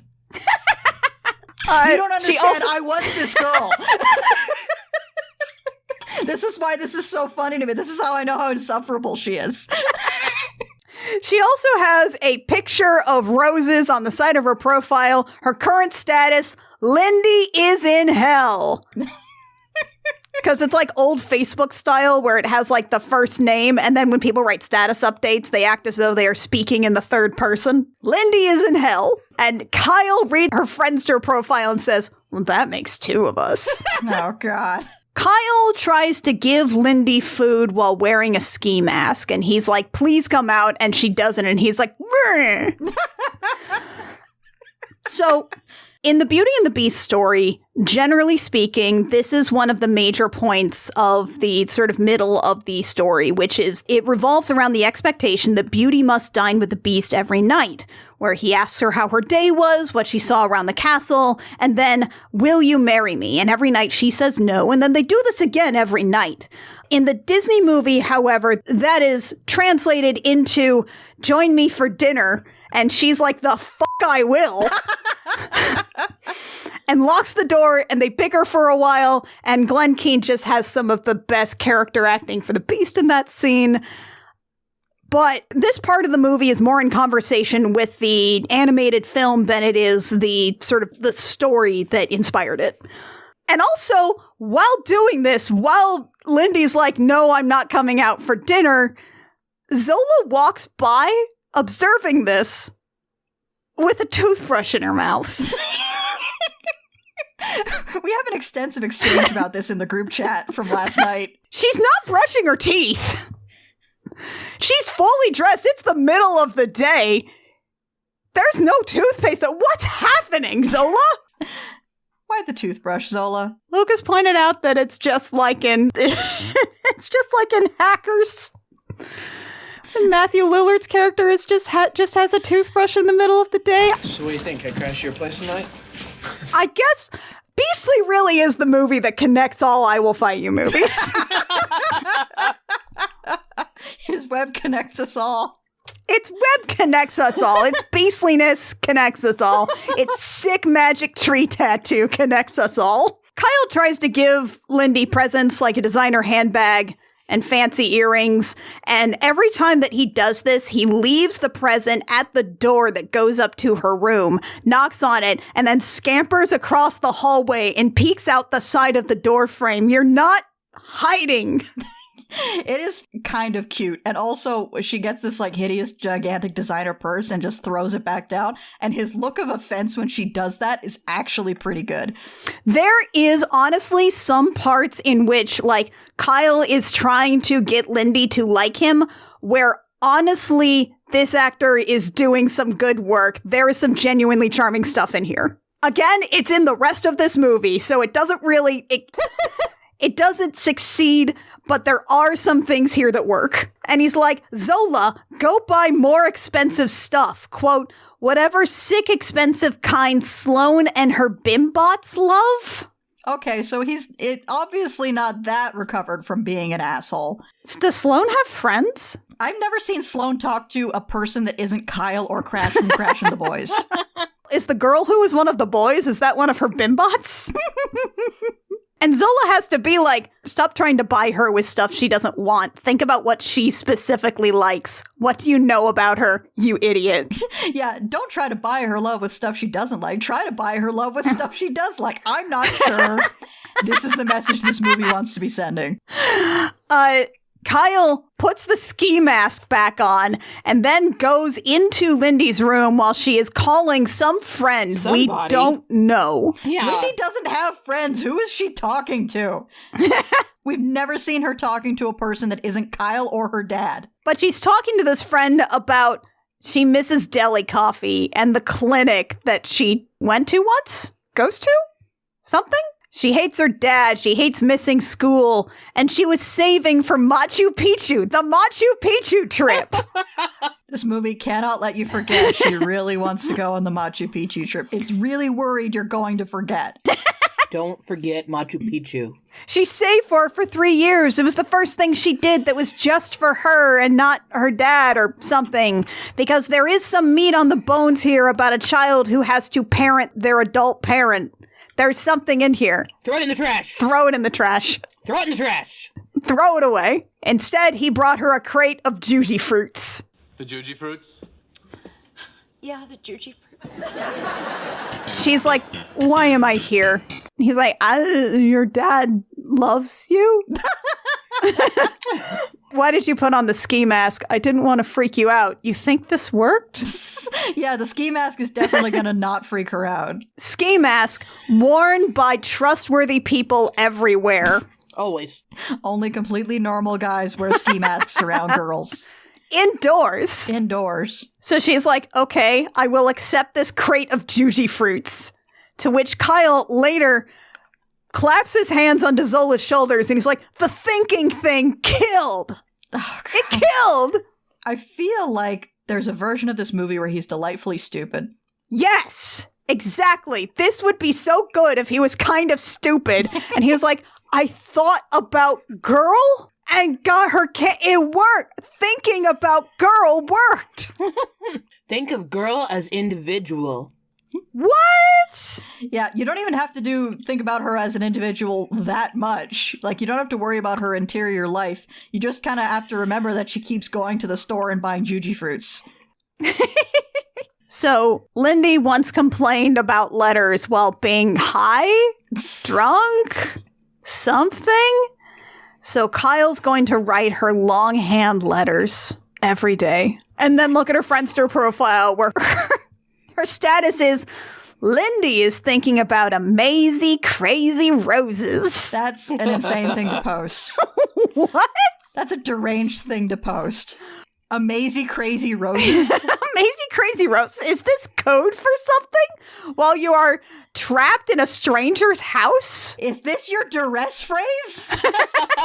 Amazing, crazy roses? So he decides he's going to build a greenhouse on the roof with some, like, Idiot's Guide to Greenhouses books. Yeah, and, like, a bunch of random doors and windows. You have fucking money, my guy. You have money? Just go buy glass. Will is like, thinking about roses makes you gay. Because this movie was made in, like, 2008. And everything made you gay. Yep. Everything makes you gay. And not in the way that Neil Patrick Harris means gay, the way, like, a straight teenage boy means gay. Anyway, Lindy emerges from her room because she hears the hockey game on TV, and Hunter hides behind the curtain. Yeah, the curtain, by the way, does not reach to the floor. I'm sure she can see his feet. This could work so well if this was a better movie. Yeah, if this was a movie where he was delightfully stupid, I think this would work a lot better. They talk about the game. Will approves of Lindy because she likes hockey and is therefore masculine, and so she is attractive. But not in the way that Neil Patrick Harris means that. Yeah. He says guy's girl. A guy's girl is like a girl who's hot and you can have sex with her, but she doesn't have needs or interests outside of yours. One of the guys. She's not like other girls. She doesn't have, like, interests that you don't understand, doesn't ever want to do something that you don't want to do. But she can still be your emotional outlet. Mm-hmm. You can still just treat her like your therapist. And also, vitally important, you can still fuck her. Yep. So Lindy sees all the power tools and she's like, what's with the power tools? And Will says the weirdest thing, which is, did you ever see the 1954 Devil Girl from Mars flick where they abduct virginal teenage girls for breeding stock? That's a fucked up thing to say. And he knows it's a fucked up thing to say. That's not even true. Devil Girl from Mars is about the men of Mars dying off, so a Martian woman arrives to abduct healthy male breeding stock. What? What kind of joke was Will even trying to make with this? That's not even Will, the character, fucking up. That's the screenwriter fucking up. Yeah. And then Will is like, you know what? Let's just forget this whole thing, and makes rewind noises. Noticeably FAT, rewind the tape. And then, hi, I'm Will. Nice to meet you. Hunter is nice. He's building a greenhouse. Which makes him gay. Don't worry about it. And Lindy says that's rad. And behind the curtain, Hunter's like, oh, she thinks it's rad. So we have a montage where Kyle poorly constructs a greenhouse out of a bunch of spare windows. Why is he making this out of garbage? Why is he making this out of garbage? He can afford to, like, buy her a purse that she throws away, but he's making a greenhouse out of garbage. he takes a break one night to watch a Korean sitcom on TV, and he looks at his Mad Magic tree tattoo, which has Christmas lights on it. That's actually kind of a good bit. I do kind of like that the tree tattoo lights up with Christmas lights. That's funny. That's because Kendra is actually like an interesting character. Yeah, she has a sense of humor. And then Lindy comes out of her room and decides to try to strike a conversation with Kyle. He's got the hood up on his hoodie. And they bond over not knowing Korean and pretend to dub over the sitcom. And hey, remember Most Extreme Elimination Challenge, how it aired from 2003 to 2007? Oh, God, I'd forgotten that show until you mentioned it. Yeah, that's what this is. Yeah, that was just Takeshi's Castle with some bad dubbing. Yep. So they're just like, let's dub over this Korean sitcom, I guess. Except for they don't. They don't? They say like one line and then mock each other for getting what they're doing. Just fucking stick to the bit. They abandoned this bit after 5 seconds. And then Kyle's like, do you miss school? Because I have school. I definitely have school here. Classes? Tomorrow? Our school at home. Do you like school? Because I can do a school. She's like, okay, cool. That would be great. And then as she makes to go, Kyle takes off his hood and shows her his face. And what I love here is that Vanessa Hudgens does not sell any reaction whatsoever. Nothing. It's giving nothing. Nothing. Not even like a mild change in the eyebrows knitting together a little to indicate like interest or anything. It's just a blank expression. She puts so much overacting into so many of her lines, and then the key moment, the key emotional moment where she sees this guy's face for the first time. It's nothing. It's fucking nothing. Not even interest or like surprise, just, And the amazing line that she says is, I've seen worse, and then she just leaves. This, by the way, is where the second deleted scene is on the DVD. Really? Because he basically proceeds to leave the house, go and climb like a construction crane, I guess showing off more of his werewolf powers. Then he gets to the top of the construction crane, pumps both fists into the sky, and screams, "She's seen worse," like triumphantly. I'm beautiful. First off, I'm confused why this isn't in the movie, except to cut the werewolf powers storyline. Because it's actually kind of cute. Like, what he does instead in the movie is that she goes, and then he, like, punches the air and flips onto the couch, like, yes! Which is, again, kind of cute. I really love, she's seen worse! So you're telling me there's a chance? Yeah! Oh, God. But yeah, somebody at some point decided, no, he can't have werewolf powers. That's fucking stupid. So they cut, like, every scene that alludes to it. I mean, I guess, you know, in the cut of the movie that we have, the werewolf powers would add absolutely nothing because it's not like he needs to use them for literally anything. He stays in his house most of the time. Oh, I'm getting to that. Amazing. Hunter decides to write more letters from Hunter, and then a song comes on with the lyrics, "Today is the day," because today is the day that Kyle and Lindy have classes together. Do you get it? So Kyle bangs on Will's door. Will comes to the door very bleary, and he's like, "Let's have school. Please pretend we've been having school forever and that I'm smart. Please, I need to look smart. Let me know the answers in advance so I look smart." And Will is not awake enough for this, clearly. It's like, "Let's study poetry." And he's like, "Okay, Shakespeare's sonnets." Too obvious. E.E. Cummings? Cliche! Is it? He's like, "What about that Frank O'Hara poem, Having a Coke with You?" And Will's like, "How do you know that poem?" And he says, "I googled modern poetry impress girls," and his delivery on that is actually really good. It's honestly really good, yeah. That's a good line! It's a really good delivery on that line. That's actually really good. That's maybe the best part of this whole movie is just, I googled modern poetry impress girls.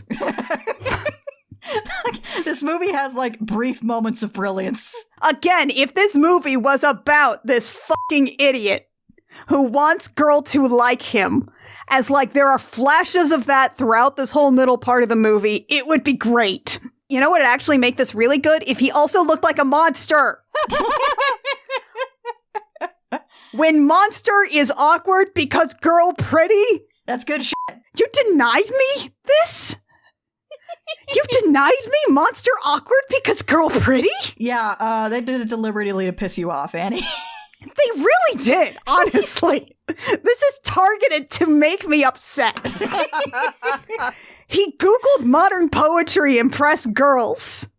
That's so good. Imagine him doing that with big stupid monster paws. Right? I don't understand. I don't understand that decision. It still took 7 hours to get him in the makeup for it. Yeah, like, how much effort did you really save? How much money did you really save? So Will closes the door on him, and he goes to Zola and says, I need another thinking thing. Oh, God. God, if he was only this stupid forever. And Zola's like, well, when my husband asked me to marry him, he wove me some baskets. And he's like, nah. And she's like, please just be yourself. Please just be normal. Just be normal. 5 minutes. That's all you really need, kiddo. Oh boy, 5 minutes is all it takes for them to fall in love. They're going to have class in the greenhouse. Hunter knocks on Lindy's skylight that takes her directly to a greenhouse full of blooming roses. And that's an interesting idea, but I keep thinking about the fact that, like, you've built a greenhouse on top of a skylight. Her room is going to turn into a sauna. It's going to be my fucking room in the summer. Yeah. Oh, God, it's going to be so hot in there. I hate it. It's going to be so hot in there. There is no natural light in there that is not filtered through 2 layers of glass. And humid. It's going to be so humid in there. It's going to be so humid in there. They're going to develop such a bad mold problem in that room. And she has roof access from her room. She's already on the upper level. Heat rises. God. Anyway, the greenhouse is full of blooming roses that I assume he just bought. Yeah, these were not grown that fast. And Lindy's like, oh, look, we're reading Having a Coke with You. I love that poem. And Hunter's like, shoot me now. I'm sorry, this girl's got Che Guevara on her Facebook page. Do you think she hasn't read Having a Coke with You? And she's like, what? And he's like, no, never mind. It's great that you already know all about it and will have lots of smart things to say. This is so good. This is good. This is dumb monster wants to impress girl. Why can't... There's so much of this movie that isn't this. Yeah, why isn't this like 90% of the movie? Yeah. Instead, he gets her some deli coffee, and instead of doing like a class or anything, they just sit down and read the poem out loud, and we have a montage of them. And seasons pass. Yeah. Seasons pass as they scoot their chairs closer. Is this what school is?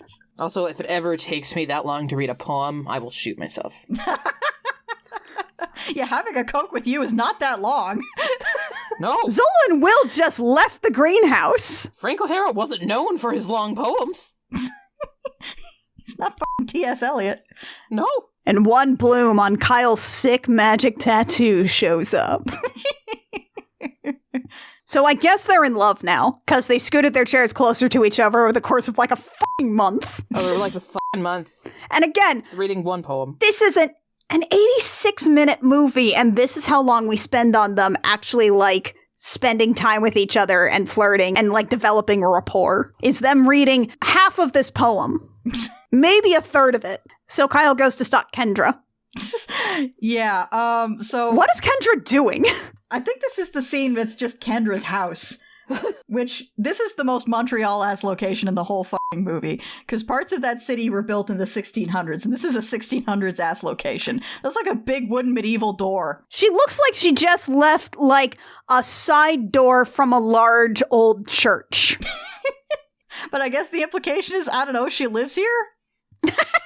Wait, girl, if I could have the bag to get that house, same. Honestly. He's like, Kendra, I need more time, and can you help me? And she's like, no.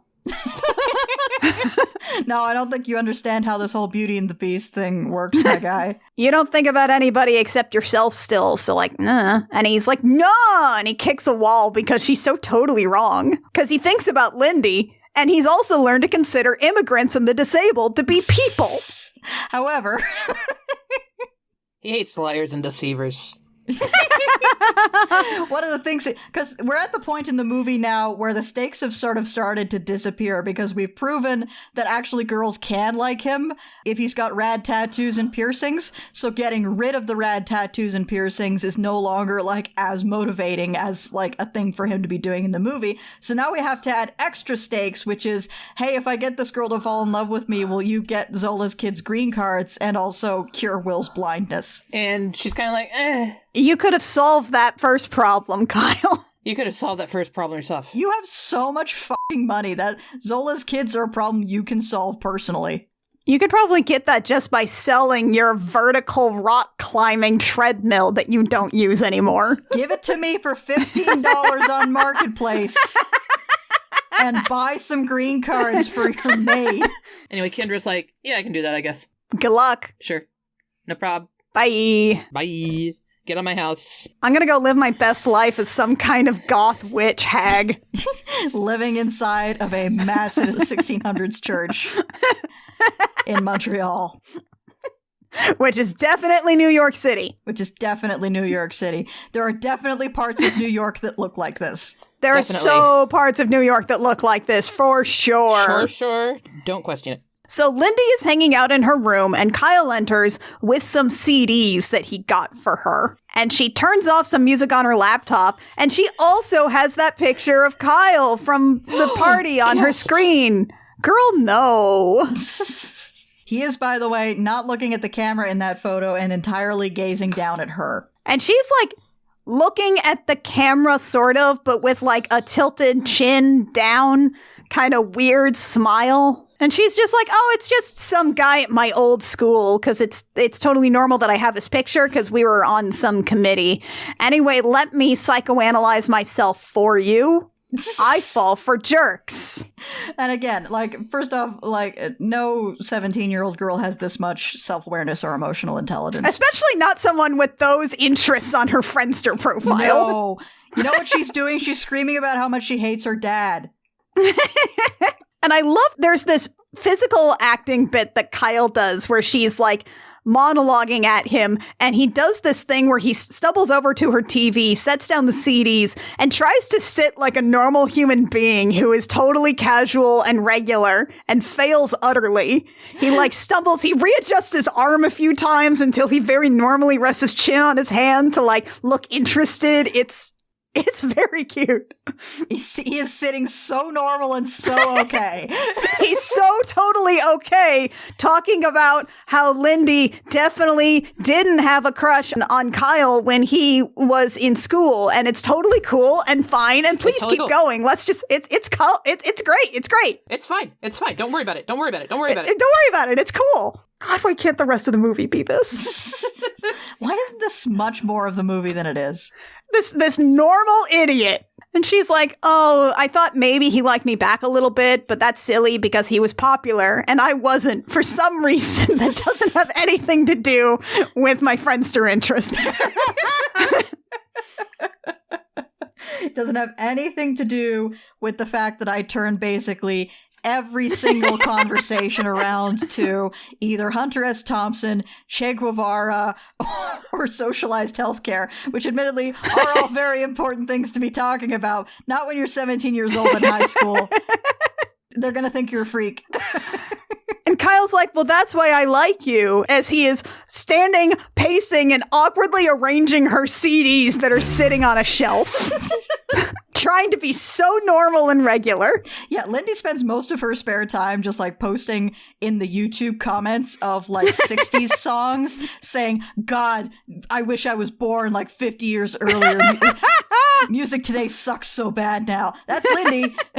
Lindy's like, oh, there was just underneath the bullshit, there was something about Kyle that was, I don't know, good. Was there? No? Where? How? Where? Huh? Where? Girl, you made that up. You invented a man, girl. You made a whole ass man. That guy wasn't there.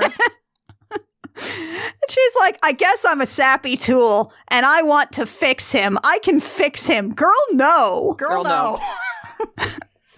No, girl, don't fix him. He's 17. Girl, give it up. And instead, Kyle's like, do you want to go on a walk to the zoo? We have this brief thing where Lindy mentions that when she's out alone at night, she counts prime numbers to herself to keep herself focused and from getting scared. An interesting little character beat, but also demonstrably untrue. Yeah. She listens to the Kinks and sings along. She has the volume turned up high. So they go to the Carroll Gardens Zoo. This is where deleted scene 3 is, by the way. Oh, okay. Does he use werewolf powers to get into the zoo? Oh my god, yes. They get to the wall. They get to the wall. And you know that bit from Twilight where he's like, better hold on tight, Spider Monkey? Yes, of course I do. Of course we do. They do that as he climbs over the wall with his werewolf powers. Oh my god. Okay, that would explain why in the Wii game there's a wall climbing mini game where you seem like weirdly good at climbing a wall as a random teenage girl. They also do some really weird whispering at each other that I think it's supposed to be flirtatious or romantic. It's just weird. It's just weird.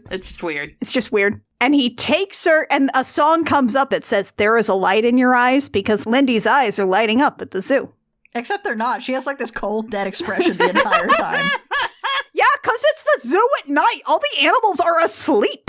There's a bit here where he's talking about like all the things he can hear in the zoo. This is once again a reference to the werewolf powers that everyone thought were fucking stupid, I guess. Oh, this isn't just poetic. This is werewolf powers. Yeah, he's literally hearing all of it. It's supposed to be like, how with my werewolf powers I can see the true natural beauty of the world or something. That explains so much about that exchange. Okay. Yeah. And also makes it kind of shitty that Lindy ruins it by saying a baboon is scratching its ass. Jesus Christ, no what? Oh my god, that context makes so much more sense, the weird whispering shit. Yeah. So Kyle takes her to the zoo to break into the zoo and see a movie about an elephant with dead children. Romance. It's not dead. We keep seeing this front shot of Lindy and Kyle sitting next to each other watching this movie. Kyle is actually doing some acting here. Lindy is giving nothing. She actually looks like vaguely pissed off. So he's like, when I was in kindergarten, my dad was like, let's go anywhere you want. And I wanted to go to the zoo. So we went to the zoo and he got me all the candy and toys I wanted. And then at the end of the day was like, by the way, kiddo, your mom left. And I was really upset because I was in kindergarten and I ran away and hid here and watched this educational looping film reel about a sad mother elephant who goes to see her child's graves when she comes back after migrating every year. Can you imagine that love? And she says no. She says no! And also, again, there's possibly some meat on this bone in terms of a movie. There's something here. Okay, so we have it here as a movie about considering yourself unlovable. And a thing that often happens with neglected or abandoned children, and even abused children, is that acknowledging that what your parents are doing to you is shitty risks alienating you from the little care that you're actually getting from them. Yes. So you internalize it and you say, well, the problem must be with me. I must be uniquely awful. I must be uniquely unlovable. That angle on this character in a Beauty and the Beast story could work if this movie was at all interested in doing it. It's not. It's not. Instead, we just sort of like vaguely gesture at something parental issues. We have that several times, but they never connect in any cohesive way. It's a recurring idea, but it's not a motif. And he's like, I never brought anyone here before. And Lindy is just like, And Lindy's just like, fucked up elephant movie, huh? Why do we go to the zoo to watch a fucked up elephant movie? I wanted to go see the tigers. Girl, they're asleep. How is there still like half an hour of this movie left? Oh my god. Dawn rises. They're back on the roof of the apartment outside the greenhouse. And I guess they're counting how many lights they see turning off as the sun rises or something. But it's so bizarre. It's just like, what are you counting? And you're like, I guess it's the lights. Why? Why would you do what? For what purpose? They're not even counting primes. She's just counting. They're just counting. And Lindy rests her head on his shoulder, and it's like, I feel like I've known you forever. And Kyle's just sitting there rigid, bolt upright with his hands splayed on his thighs, just like, don't move, don't move, don't move, don't move. Don't move, don't move. Girl is resting her head on me, don't move. So normal, so okay. Oh God. So I'm so normal. This is totally normal, and I'm so okay. Oh God, oh God, oh God. Oh God. He's doing some good acting in here. Yeah, like Alex Pettyfer is not a great actor, but he's clearly capable of doing some good, like, especially teenage boy acting. Yeah, dorky teenage boy shit. Whereas, like, Vanessa Hudgens is actually capable of doing good acting, but in here she's kind of like, she's giving it too much sauce, you know? Yeah. She then rests her head on his lap and falls asleep, and he whispers, I think I love you, and carries her to bed. Yeah, I mean, this would not be the first teenage boy to say, I think I love you to a girl the moment her head gets within, like, 2 inches of his dick. Oh, no! And then a song plays with the lyrics, Under crescent moon, our romance blooms, dawn is breaking in the early morn. Because he's falling in love with her and it was just nighttime and now dawn is breaking. This is like Suicide Squad levels of needle drops. And then Lindy's laptop pings with an IM from somebody named Miles Dalloway. Who the fuck is Miles Dalloway? Who the fuck are you, Miles? Who's Miles Dalloway? Is this supposed to be the person Lindy was talking to on the phone? Are there any deleted scenes that explain who Lindy's friend is? All the deleted scenes are Kyle having werewolf powers. That's it. What? It's like Lindy had messaged Miles Dalloway, I miss my liff. I miss my liff. MISMYLYF. And then Miles Dalloway messages her with 1 week to Machu Picchu. Still want to run away? What? What? What? What? Also, if she hasn't been working for like months, I'm not sure she can still afford the Machu Picchu trip. Yeah, I feel like that's the kind of thing where your budget is probably going up until the trip. Mm-hmm. Okay, so hypothetically, and especially because of the scene we have right after this where Kyle's like, maybe I should let her go to on the Machu Picchu trip. She'll be safe on the Machu Picchu trip. Like, maybe this is supposed to be the place where we have the beat of the beast lets Beauty go because he loves her and wants her to have her own life or something. And then he just falls down because he's too sad.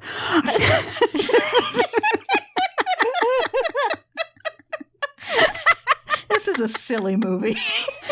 And like, what a funny part of that story. And like, maybe that's what we're doing here. But it's not, because we're going to do that same beat again in a couple of minutes. But instead it's like, oh my God, every day she likes you more and more. And Will's like, she wants to go on the Machu Picchu trip. Just do something romantic before she leaves. Just take her to like a fancy house. And he's like, well, we do have the lake cottage. Oh my God, this fucking lake cottage. This is not a cottage. This is a 3-story house. This is a manor estate. This is fucking Casa Loma or some shit. So they're going on a trip to the lake cottage in a limousine, and Lindy's phone vibrates in the car. And it's her dad texting her. Victor arrested. Please come home. You are safe. She just deletes it. So that's wrapped up. Yeah, Lindy just leaves him on red, and like Kyle sees her do it and smiles to himself. Yeah. She's ignoring her dad. Which, to be fair, if I was Lindy and a somewhat shitty 17-year-old who's been parenting her dad basically her whole life, I would also leave this man on red while I went to a fancy lake house. Fuck off. Again, so much meat on the bone here, and we are throwing it in the garbage. Let's throw it in the garbage. We don't need it. Instead, we have to find out about how Hunter is still sad. Kyle had such a sad childhood in our country club house. And again, small rich child in big empty sad house is something that you can work with, but this movie's not doing it. And you're holding it up next to drug addict father that you are having to parent. I'm not saying that like grief isn't a competition, but Maybe don't put them right next to each other and say they're exactly equivalent. Yeah. Also, I'm not going to get massively into, like, hey, is this movie kind of racist for portraying basically the only brown character's dad as a drug addict, but it's there. Kyle's like, oh, it was awesome being here, spending time with my dad for 45 minutes until he couldn't stand the bad cell reception and he just kind of left. And Lindy's like, yeah, my dad was a teacher before my mom died, and then my dad got addicted to drugs. She wins. I think she wins. She wins. She's like, hey, it's been nice to not have to parent my own father. And then basically turns to the camera and says, I guess this cage set me free. Oh, God. I hate that. They were hoping that, like, girlies on Tumblr would make gift sets of that moment. They were hoping for, like, a blingy. With, like, artsy font saying, I guess this cage set me free on top of some black and white gifts. That's what they were aiming at. So they go down for a walk at the lake. Hunter sticks a big wad of rolled up papers into his back jean pocket and then tosses the bundle to her. And as she catches it, he like swoops her down into a dip. Or they trip. Unclear which is happening, but they end up on the ground about to kiss. And then her phone rings and it's the hospital and her father OD'd. And we just straight up have him say the line from the Disney movie, you must go to him. And Lindy just nods and gets up and runs. Like, girl, are you walking? You walking the whole way, girl? He drives her to the train station while she counts in primes. She's like, I'll come back as soon as my father's fine and not overdosed. And Hunter, you're a good friend. By the way, is Lindy guilty for blowing off her dad and then later finding out that he overdosed the same day that she blew him off? Maybe. The movie's not interested in telling you whether or not that's true. Entirely uninterested in whether or not Lindy should have deleted the text from her dad or not. Focus on romance. Don't give a shit. And so she looks at him out the window. She's like, hey, I've got this bundle of letters. I'm going to read it right now. And he's like, oh, no. Oh, God. Oh, God. Oh, no. Oh, no. Oh, no. Oh, no. Oh, no. Oh, no. It's the moment when Greg delivers Wirt's fucking cassette tape. It is. No. Let's listen to it together. I love Jenny Nicholson's joke about this, where it's like, it's not even that there's anything particularly embarrassing about him loving her in the letters. It's just that he was trying out his stand-up routine, and there's a lot of jokes about drug overdoses that he knows aren't going to land right now. She reads it. We hear a voiceover of him, like, writing this first letter. It's like, I'm going to write you letters every day because I think I might be in danger of falling in love with you. And then a song comes up with the lyrics that say, falling in love with you. Fuck off! You see, Hunter was worried that he was falling in love with Lindy, you see. I didn't really get it. What's going on? Is he falling in love with her? And then we find out it's been a couple of weeks. Lindy has been trying to call Kyle about this, blowing up, leaving voicemails, and he has been screening calls and not picking up, and she's been like, why won't you call me back? And he says to the voicemail, ugh, it's because I'm a good friend. Oh, for God's sake, Kyle. And to their credit, Will and Zola are both like, for God's sake, Kyle. Lindy status update, going to Machu Picchu. It's been a couple of weeks. The flowers are blooming on his rad magic tattoo. And he's like, oh, I'm a good friend though. And Will's like, dude, she even called me and she said she was hurt. And then hurt is girl speak for call now bonehead. I would say that's everybody speak, but you know what? That's, Yeah. So it's time to go to school where everyone is gathering around signs that say, Bon Voyage, Machu Picchu. And the bus is leaving in 5 minutes to Machu Picchu. Are they taking the bus the whole way? To Machu Picchu. Oh, God, I hope not. It's going to be a really long bus ride. It's going to be so long. Really long bus ride full of teenage boys. It's a 60-mile-an-hour Dutch oven. What I love is that he goes to school, he has his hood up, and like students are staring at him, but nobody's like being weird about it. They're just like, oh, who the hell's that? He's got kind of a weird face. Oh, well. Is that somebody's drug dealer? Is that the whole thing that you were scared about? Because nobody has reacted to you ever at all.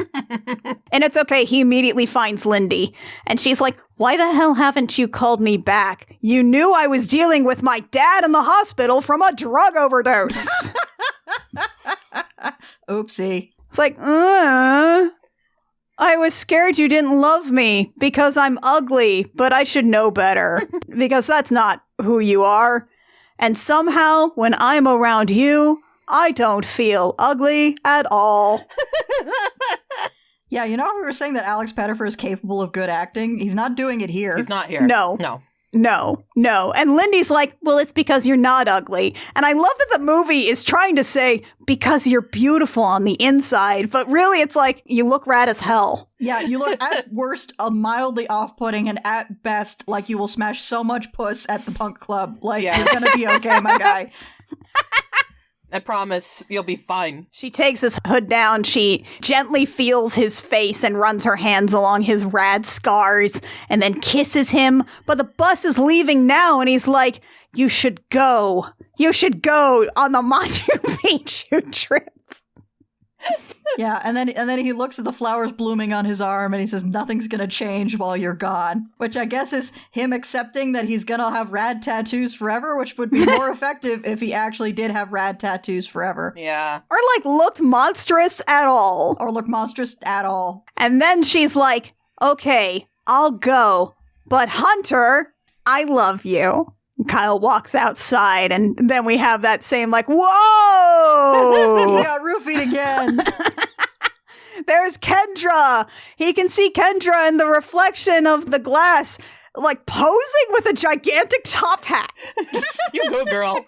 And the curse is broken, and he got a better haircut. Yay! His hair is shorter in this because this was a reshoot and there is an alternate ending. Okay, we'll get to that in a second. Yeah. And instead, it's like, whoa, the curse is broken. And then Lindy bursts out the door, not going to Machu Picchu, and is like, Hunter! Oh, hi, Kyle. Hunter! And Kyle follows after her saying the weirdest shit. Like, this is him trying to explain that he was under a curse, but he knows saying I was under a curse is kind of dumb. I met someone who taught me that love can change you. Do you think love can change you? Yeah, okay, whatever. Then you'll believe the story I'm about to tell you. I'm going to say the Beauty and the Beast story, but not in a way where we're actually saying the words Beauty and the Beast. And it was a true story. And she's like, okay, Kyle, whatever. Oh my God. And then just finally calls what she thinks is Hunter's cell phone. And Kyle's phone starts ringing. His BlackBerry Storm rings. Stupid fucking BlackBerry Storm. And Lindy's like, hang on, I only know one guy with a phone that fucking stupid. What do you mean the whole screen's a single touch button?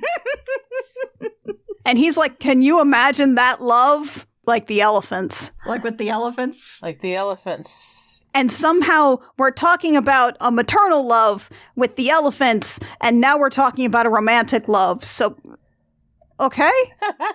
She's like, yes, I can imagine that love. And she nods and they smile and they kiss in the street right outside the Foot Locker and the Dwayne Reed and the Au Bon Pas. So you know it must be in New York City.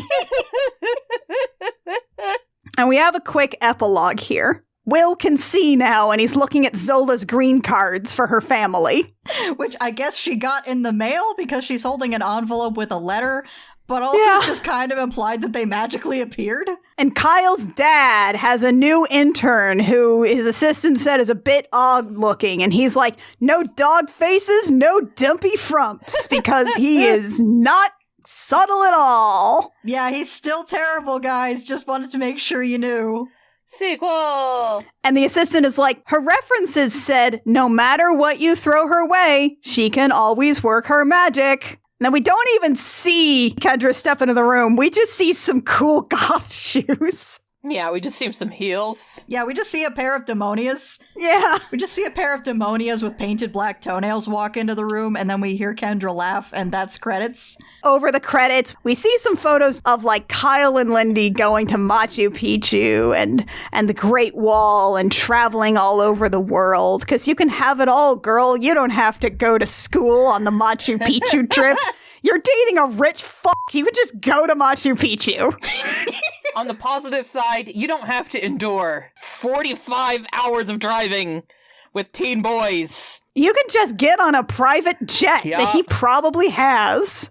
I'm not sure even famous New York news anchors make that much money, but... No. But we've seen that apartment, though. Yeah. I think perhaps the movie itself is overstating how much the dad probably makes. I don't know, maybe he's got an inheritance or something. Maybe he's a Vanderbilt. Maybe. That's the movie as released. So, the alternate ending on the DVD, which near as I can tell was the original ending, and then they reshot it and changed it. It picks up where Kyle gets to the school, except this time all of the signs are saying that the Machu Picchu trip has already departed. Oh my god. There's this scene where one of the girls sees him and screams, so you get slightly stronger reaction in terms of like, oh, this is what happens when this guy goes back to school. So he leaves and he starts walking through one of Montreal's botanical gardens, I'm assuming. And he's calling Lindy over and over again, trying to reach her, and then finds out he has a voicemail from her, and the voicemail says, yes. Wait, like he's in Machu Picchu looking for her, or? No, he's just walking through parts of Montreal, I guess, but he's calling her, and then he gets a voicemail from her, and she says, I don't want to experience one of the wonders of the world without you. I'm getting off the plane. I'm not going to Machu Picchu. I'm on my way back from the airport. Okay.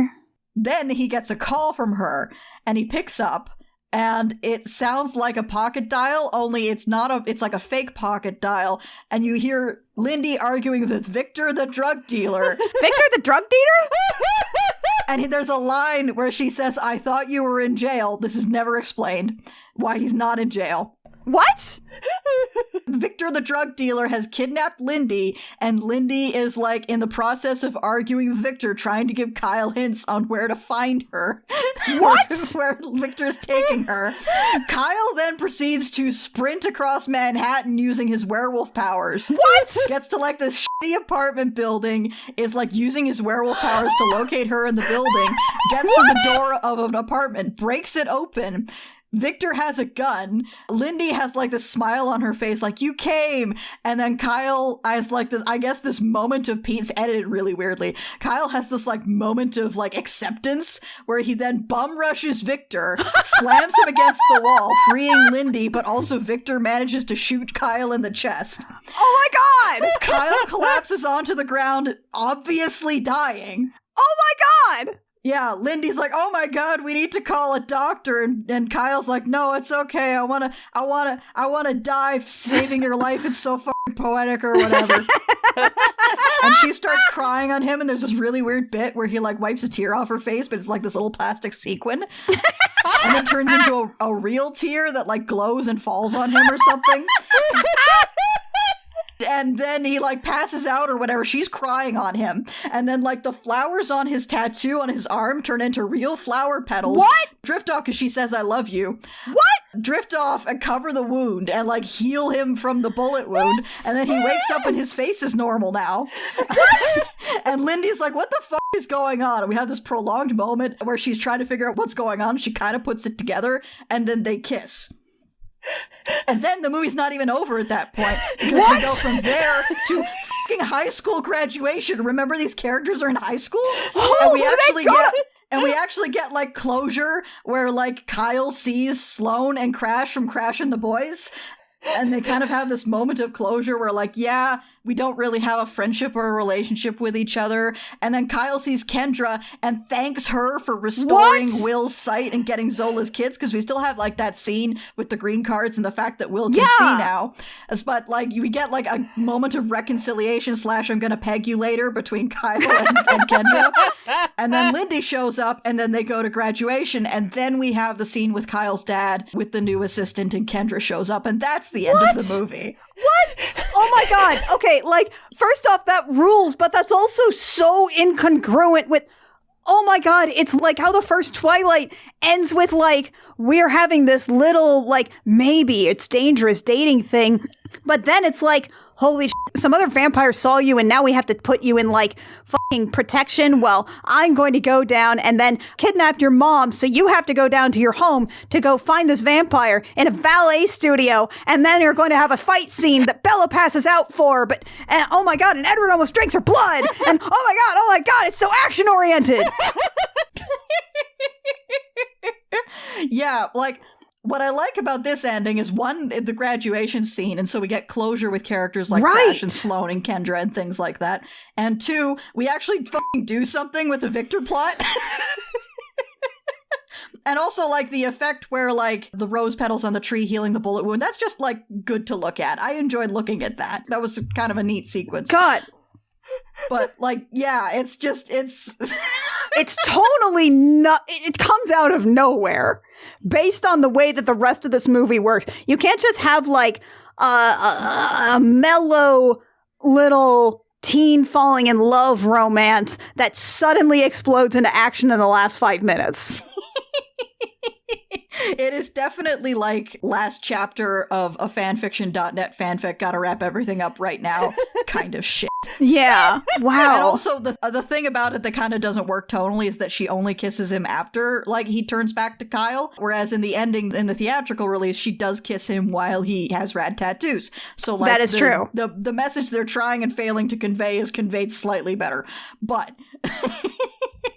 in terms of just like structure, like I said, I like the closure. I like that they do something with Victor the drug dealer. And again, like, that does at least go along with a lot of the original versions of Beauty and the Beast, where, like, Beauty comes home and the Beast is dying and sad on his floor. And she's like, I love you. Maybe an arranged marriage isn't so bad. And then he wakes up and then he's like, surprise, I'm hot.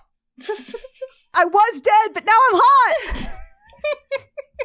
But yeah, that's the alternate ending to the movie Beastly from 2011. And I think this ending was the one in the video game because I've seen clips from the Wii game that have this ending in it. That's so wild. That's so wild. Why does the video game end with you going on a Machu Picchu trip? At least someone finally gets to go to Machu Picchu. There's Machu Picchu closure. Oh, God. Holy shit.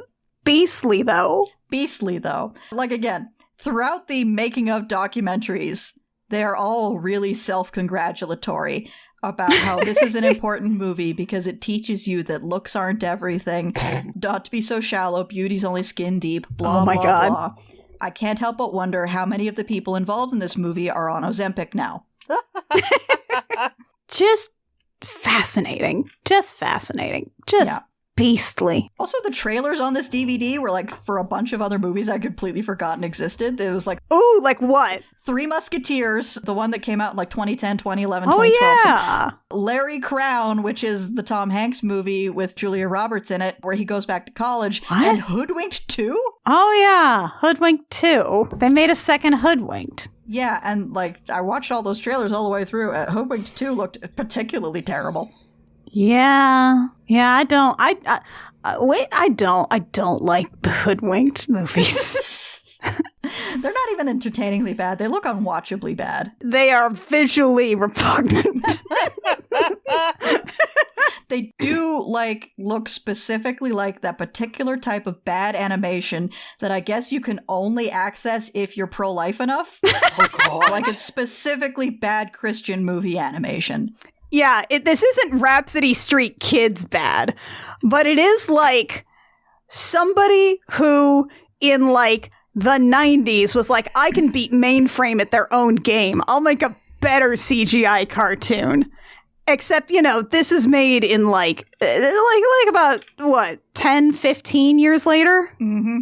And looks worse than a Mainframe cartoon. Yeah, it looks demonstrably worse. Anyway, that's Beastly! It's time for our final facts. Kit, what's your final fact? If you need money for a class trip, just defraud your classmates. When I went on my grade 12 trip, I found out ahead of time that pop, like soda, is really, really expensive in Europe. So what I did is that I bought a bunch of like 24 packs of like mini cans of pop from the grocery store. I packed those in my luggage, and then I sold them to my classmates for like a 300% markup because that was still cheaper than buying it in Europe, and I proceeded to use that money as like all of my spending money on the trip. Oh yeah, that's just smart. Yeah, just defraud your classmates. When in doubt, defraud your classmates. Mac, what's your final fact? Where can I get like those piercings that are like embedded in the skin like that? Like long and sure thin, there's some... like a trail of silver? You live in Seattle. I'm sure there's somebody in Seattle who does it. I just gotta find someone who does it. Also, imagine if you got all your tattoos for free. Hell yeah. Oh, man. Hell fucking yeah. You don't even have to sit through a single session. They just happen. No, they just appear.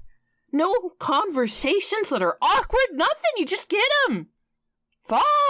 Not even anything. Like, you don't even feel it in any of, like, he got like an inside wrist tattoo. Yeah. Those hurt. I wish it were me. God, I wish that were me. Annie, what's your final fact? If you're attempting to tell a story with a moral in it, don't tell it worse than the Hunchback of Notre Dame 2 tells it. That's the bar. Do slightly better than the Hunchback of Notre Dame 2. You know, the one where 90% of the script by volume is Quasimodo saying, "It's more beautiful." On the inside. On the inside. It sounds like shit, though. It turns out when you put a whole bunch of gold and jewels on the inside of a belt, it sounds like absolute garbage. Out the bell sounds terrible. You're not supposed to do that. Bells are musical instruments. What are we doing? You really fucked up the acoustics. All right. I think that is going to do it for us here today. Obviously, we've convinced you that your monster needs to actually be monstrous. Don't say we're not going to do fur like a fucking coward. Go full Ron Perlman or go home. You can do it. You can just do that. You can just do that. It's the year of our Lord 2025 right now. You can just do that. Be a furry. Don't be a coward. Be a furry. Don't be a coward. Now, we're not done with transformations. No, we're not. Because next episode, Kit brought forward the horrible news that I Will Fight You is turning 10. Insert that Matt Damon aging gif. I caused so much psychic damage with that information. I hate it. 10 years of this. 10 years of this bullshit. 10 years old. Our podcast is 10 years old. 10 years old. You're allowed to all do that gif at us once, but you can't do it all year. Each of you gets one. You each get one. Use it wisely. Use it wisely. Make sure to drop it at the perfect time. In so doing, we decided, well, we've done a lot of movies here at I Will Fight You. Let's look back at something near and dear to our hearts, something that brought us together. Let's rewatch The Swan Princess. What else is there? What else is there? What else is there? Can't do nothing, right? Wizards of Bat. Head full of pudding. Head full of pudding. Wizards of Bat. The Wizards of Bat. The Wizards of Bat. We're going to be revisiting The Swan Princess. We're going to be doing a whole new watch, a whole new episode about it. Look forward to us making some of the same jokes that we made 10 years ago. You'll listen to them again and you'll like them. We don't even remember that we made those jokes. We don't. Do you understand? I have not listened to that episode in 10 years. Podcasting is a thought exorcism. Yeah. I don't remember what I said at the start of this episode. I don't remember anything I have ever said on this godforsaken podcast, and people keep quoting me back at me and confusing the hell out of me as a result. Sometimes people are like, Mackenzie, what did you mean by this? And I'm like, I don't even remember saying those words. People on the Discord keep telling me stories about my dad that I don't remember telling them. I'm also very excited to hear Lucas's editing take on this one. That should be very good. Prepare for drops in this one. Oh, God. Yeah, most of the extra runtime in this episode is going to be drops. Did you know that? I had no idea. Okay. Well, join us next time when we just look back into the past. When we perform a pas de deux. A pas de deux. Until then, I Will Fight You comes out every 5 weeks. It is edited by Lucas Brown of The Math of You. You can find it wherever you download podcasts. The Math of You and also our show. Also this one, I Will Fight You, wherever you download podcasts. Get a podcatcher. Some of y'all just only listen through Spotify. Don't do that to yourselves. Don't do that to your... Spotify is like funding military surveillance projects. Now get something else. And moreover, Spotify is not good for podcasts. Don't do that. You can get dedicated podcatchers. They're much better. Do that wherever you download podcasts. Find us there. You can also find our other shows, but information about those other shows is at our website, crookedrussiancam.horse or crookedrussiancam.gay. That's right. It's the .gay horse. Someday I'll be able to buy that domain. If you want to give us money, do that at patreon.com/thejemjam. You can get early episodes of I Will Fight You. You can get access to other stuff from our other shows. Sometimes we have show notes from I Will Fight You when we remember to do that. Yeah! What's memory? We don't have it anymore. Don't know. We're old. We're so much older than we were 10 years ago. We are. We're in fact 10 years older than we were 10 years ago. 10 years. It's terrible. 10 years older. 10 years older. Give us money. Give us money. It pays our editors. It all goes into that. Some hosting so we can be .gay and .horse. Come talk to us. crcpodcast.bisky.social. We're on Tumblr. We have a Discord. Links to that Discord. You don't have to be a Patreon to join, but if you join Patreon and hook it up, you'll join it. Whatever. Links to that Discord are on our website. Again, the .gay horse. I'm getting hoarse. And I think that's it. I think that's it.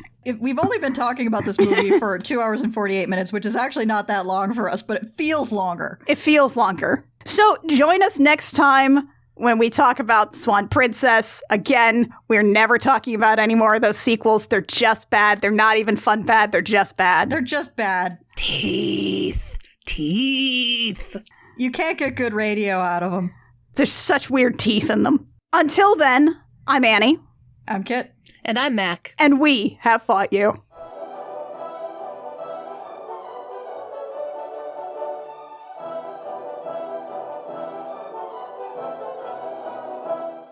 What is today's fact?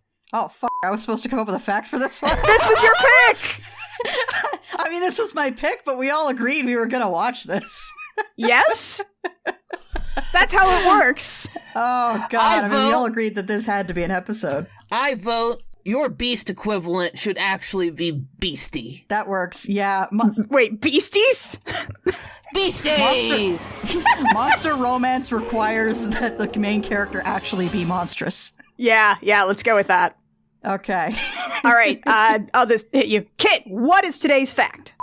Lucas, please go ahead and you know you want to put in a Mr. Anderson. Lucas, you know what to put in here. Lucas, if you can find the bit from The Lost City where she says, "Why are you so handsome?" and Brad Pitt says, "My dad was a weatherman," and just put it here. The Lost City is not a good movie, but that is an insanely good punchline for how bad that movie is. Oh my God. I kind of love The Lost City. It's not a good movie, but it is having fun. Oh, Channing Tatum. I'm yelling so much I need to turn down my gain. Sorry, Lucas.